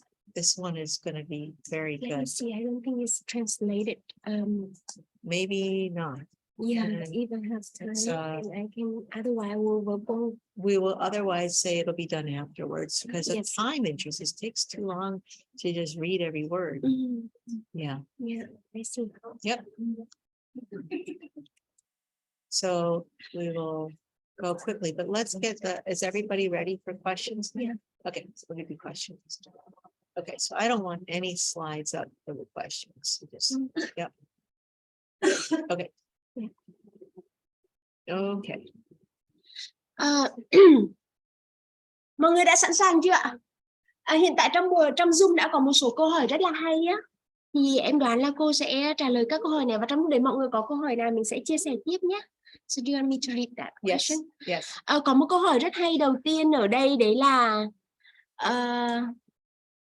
lúc nãy em có thấy, ok, bạn Trâm có câu hỏi là chứng khó đọc có liên quan đến khả năng tưởng tượng của trẻ hay không? Whether or not the dyslexia related to imagination capacity? Great. Okay. Most of the information that I'm familiar with indicates that children with dyslexia have very bright imaginations. They're very creative thinkers. And they, again, because they have typical intelligence, and many will have high intelligence also. Với những cái thông tin mà cô có được cho đến hiện tại thì rất nhiều bạn mà có chứng khó đọc nhưng các bạn rất là sáng tạo, trí tưởng tượng cực kỳ tốt, và cũng có những bạn có chứng khó đọc thì về IQ cũng rất là tốt nữa, cho nên là cho đến hiện tại thì không phải là cứ bạn nào có chứng khó đọc đều gặp khó khăn trong chơi tưởng tượng. Yeah. Đấy là câu hỏi thứ nhất. Okay. Cảm ơn Trâm nhé. Yeah. Có một câu hỏi khác nữa của phụ huynh bạn Anh Quân. Bố mẹ có hỏi là em muốn hỏi các vấn đề tương lai mà bạn ấy phải đối mặt, ví dụ như là công việc, tình yêu, cuộc sống. I want to ask about the future issues like life, love and work. Yeah, great question. What about outcomes? What about outcomes for kids with learning disabilities? So I go back to this being a learning problem. So for many students with learning disabilities, they struggle during school. At age 17, they are still learning. They are not necessarily in the most advanced classes, but they are capable, they're managed, they graduate with a high school diploma. In the United States, children with learning disabilities also very, very frequently go to college, go to institutions where they have a bachelor's degree. Maybe the university is not the highest university in the United States, but they go to a university such as the University of Maryland, which is the largest university in the state of Maryland, which is where I'm from. Về câu hỏi của bố hoặc mẹ của bạn Anh Quân, thế thì cô chia sẻ về ở Mỹ các bạn mà có khuyết tật học tập thì mặc dù những năm học của bạn ấy khá là khó khăn, thế nhưng các bạn đều có thể học được hết cấp 3, và khi học hết cấp 3 thì rất nhiều bạn có thể vào cao đẳng hoặc đại học, có thể không là những trường hàng đầu kiểu Ivy League, nhưng mà những trường như của cô chẳng hạn là trường lớn nhất của bang Maryland thì cũng rất nhiều bạn có khuyết tật học tập, các bạn có thể theo học. In a university setting, students with learning disabilities will receive accommodations from the university instructor. Some of the accommodations will be commonly having the ability to take in exams with extra time. Và ở Mỹ với những bạn mà đã có chứng nhận là có khuyết tật học tập thì các bạn ấy sẽ có thêm rất nhiều hỗ trợ từ trường lớp, kể cả lúc mà các bạn ấy vào đại học. Cô lấy một trong những ví dụ mà được gọi là accommodation, là các cái hỗ trợ của trường á. Ví dụ như bạn có thể có cái bài kiểm tra mà bạn được làm dài thời gian hơn so với các trẻ khác. Other very common accommodation is getting the notes. Getting the notes. The solution to that is the teacher, the professor asks for a volunteer to take notes and then to give the notes. The difference is not just though friends sharing, it's an accommodation that the child in college with a disability is eligible for. It must be done. It must be guaranteed by the professor to get the volunteer to take the notes. And the university will even offer a small sum of money as an incentive. So the person taking the notes, it's their job. and that's what they're doing. Rồi một cái hỗ trợ khác nữa mà em nghĩ rất là hay, rất là nhân văn, đấy là các con nếu như giả sử bạn ấy tham gia các lớp học ở trường đại học ấy, mà bạn ấy không theo kịp được bài giảng thì sẽ được hỗ trợ là có người ghi chép tóm tắt cái bài giảng đấy giúp. Và cái ghi chép đấy không phải chỉ đơn thuần là kiểu tự nguyện ở bạn bè với nhau theo kiểu có hôm nào rảnh thì làm giúp, mà nếu như bạn ấy đã có khuyết tật học tập thì khi mà đã có bạn ấy cần hỗ trợ ấy, thì đấy là một cái dịch vụ mà trường sẽ cam kết rằng là sẽ làm việc để luôn có cái nốt đấy đảm bảo cho bạn ấy học tập. Và ngược lại thì nhà trường lại có một cái khoản phí, kinh phí, khoản tiền cho cái bạn cùng lớp mà hỗ trợ ghi lại cái nốt đấy. Như vậy là cả hai bạn đều được hỗ trợ lẫn nhau, mà một bạn thì được hỗ trợ về mặt học tập, một bạn thì có thêm kinh phí và hai bạn chia sẻ với nhau. Thì đấy là một trong những cái mà hỗ trợ Khô vừa lấy ví dụ. So teachers in high school have to really help the student with learning disability make use of accommodations and learn to self-advocate for accommodations. When you go to college, you're eligible, but the college student still must ask for it and use them.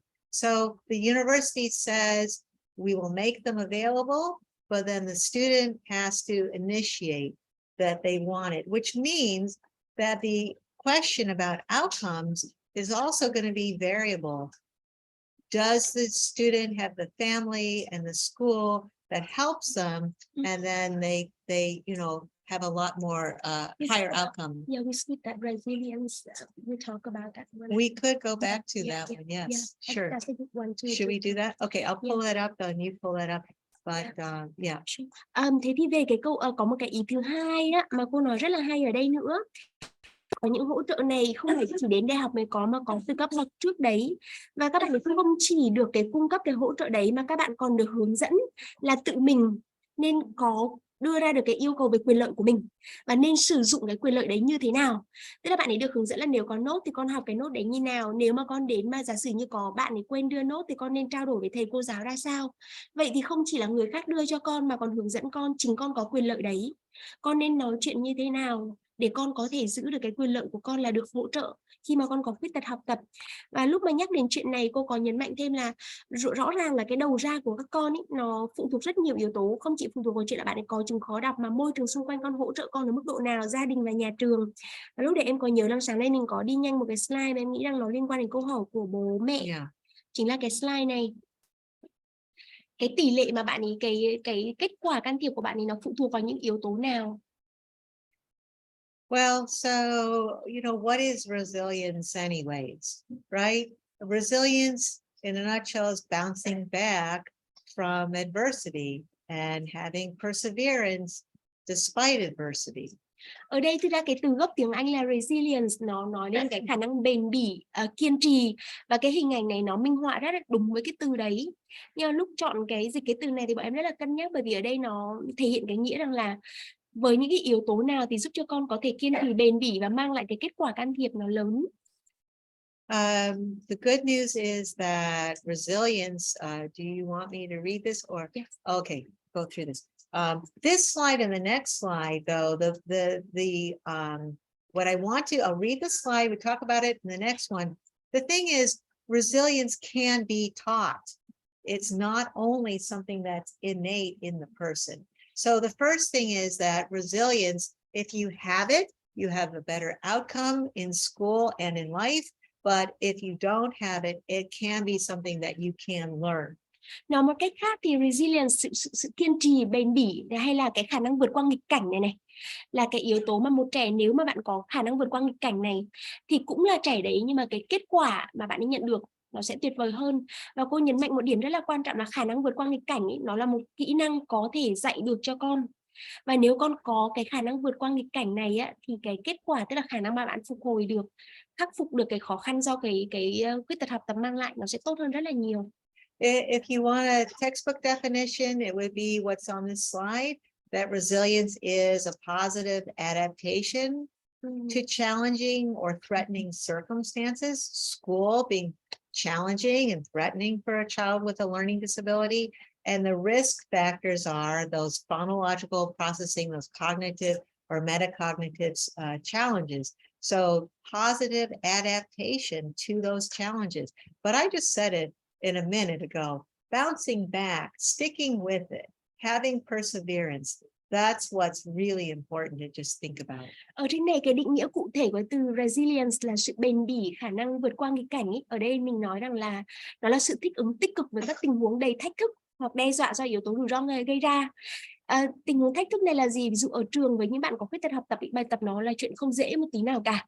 Thì trong trường hợp đấy, những cái bài tập ở trên trường này, rồi các yếu tố ở đây mình nói đấy là yếu tố gì? Chính bạn ấy gặp khó khăn với chuyện là khả năng bạn ấy nhận thức âm vị này, một số khó khăn về ví dụ như là nhận thức. Những cái điều đấy là những cái thứ rất là thách thức, nhưng chính bạn ấy có sự bền bỉ, kiên trì, ví dụ như là ít nản lòng dù thất bại này, tự thúc đẩy bản thân này.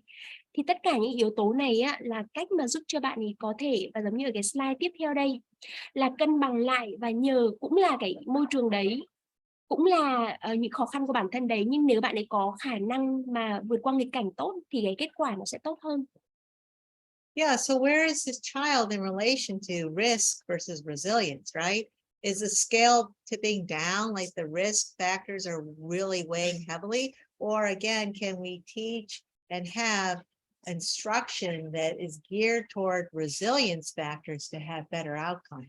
Và ví dụ như đây là một cái cán cân mình nhìn có hai bên. Nếu như một trẻ mà cái yếu tố phục hồi này, những cái yếu tố phục hồi này của bạn ấy, tức là khả năng bền bỉ vượt qua nghịch cảnh của bạn ấy, cái này là kém á, thì với cũng là trẻ đấy, yếu tố từ môi trường và những yếu tố của bản thân bạn ấy sẽ vượt trội, và vì thế kết quả chắc chắn sẽ thấp.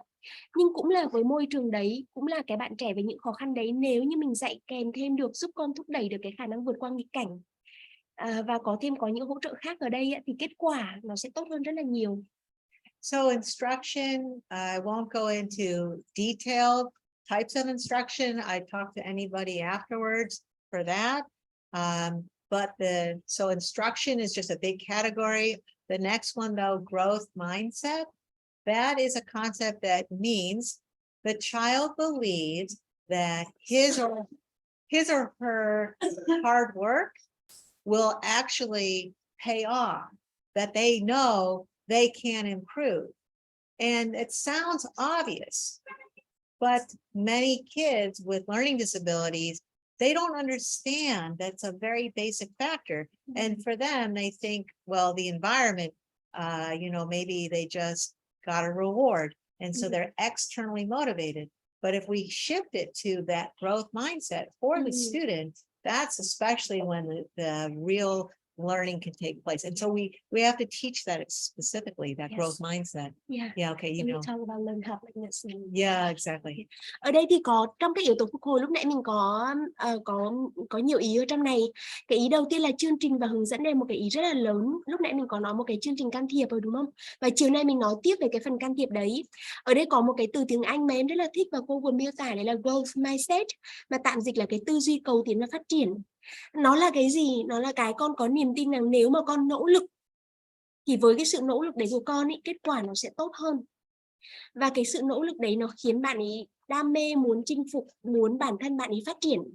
Ngược lại thì nếu như chương trình can thiệp của mình mà làm không tốt phần này, mà chỉ cho con là con đọc xong rồi được thưởng cái kẹo, và bạn ấy bị phụ thuộc vào những cái phần thưởng ngoại lai đấy, thay vì cái tư duy là mình học cho chính mình phát triển, thì cái hướng đấy nó sẽ không giúp bạn ấy tiến bộ được mặt lâu dài. Và chính chúng ta hoàn toàn có thể can thiệp, có thể dạy cho con để giúp con phát triển cái tư duy cầu tiến này. Okay, so should we go to another question? Yes. Yep. Có một số câu hỏi khác nữa. Em cảm ơn mọi người đã góp ý thêm phần dịch ạ. Bên Viettel.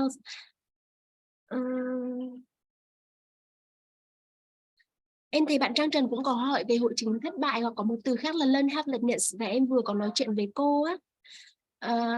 So we have so many questions. I will translate to see if you answer. So one person asked about the learn helplessness or failure syndrome, and how to help. Another question is about if I have a child that every subject he's all get difficulty with and cannot catch up to the class and cannot remember lesson for long, then how can I help? That another one.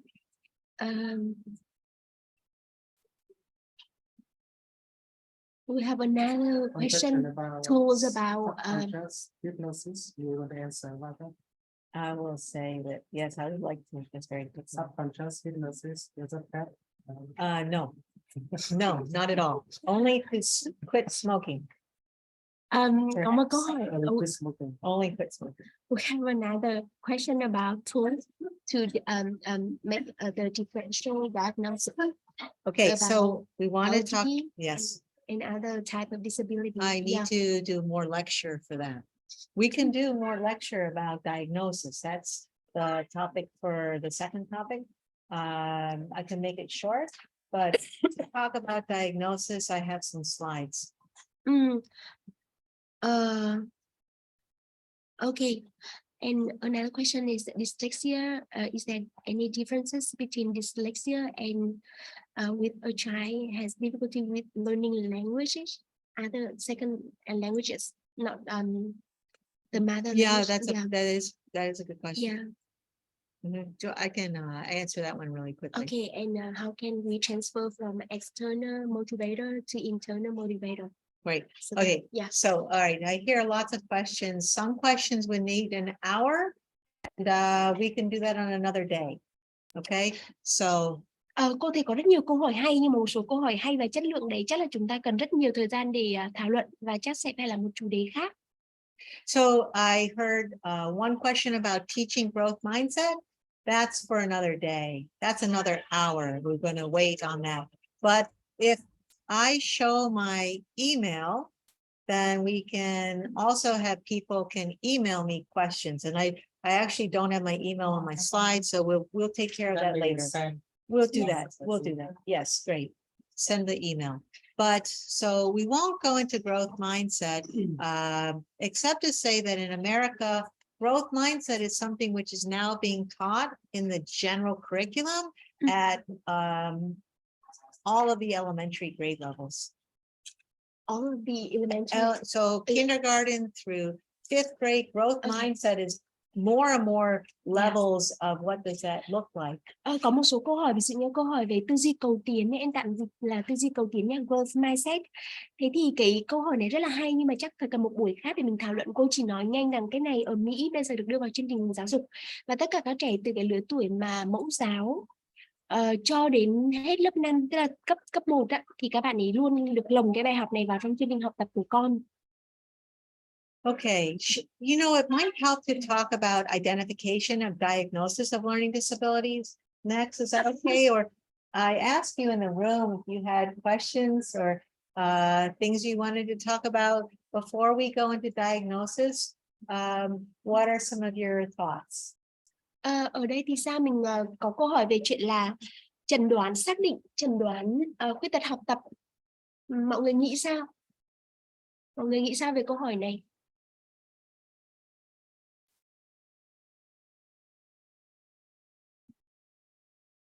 Okay, if you don't want to say in the room, put it in the chat.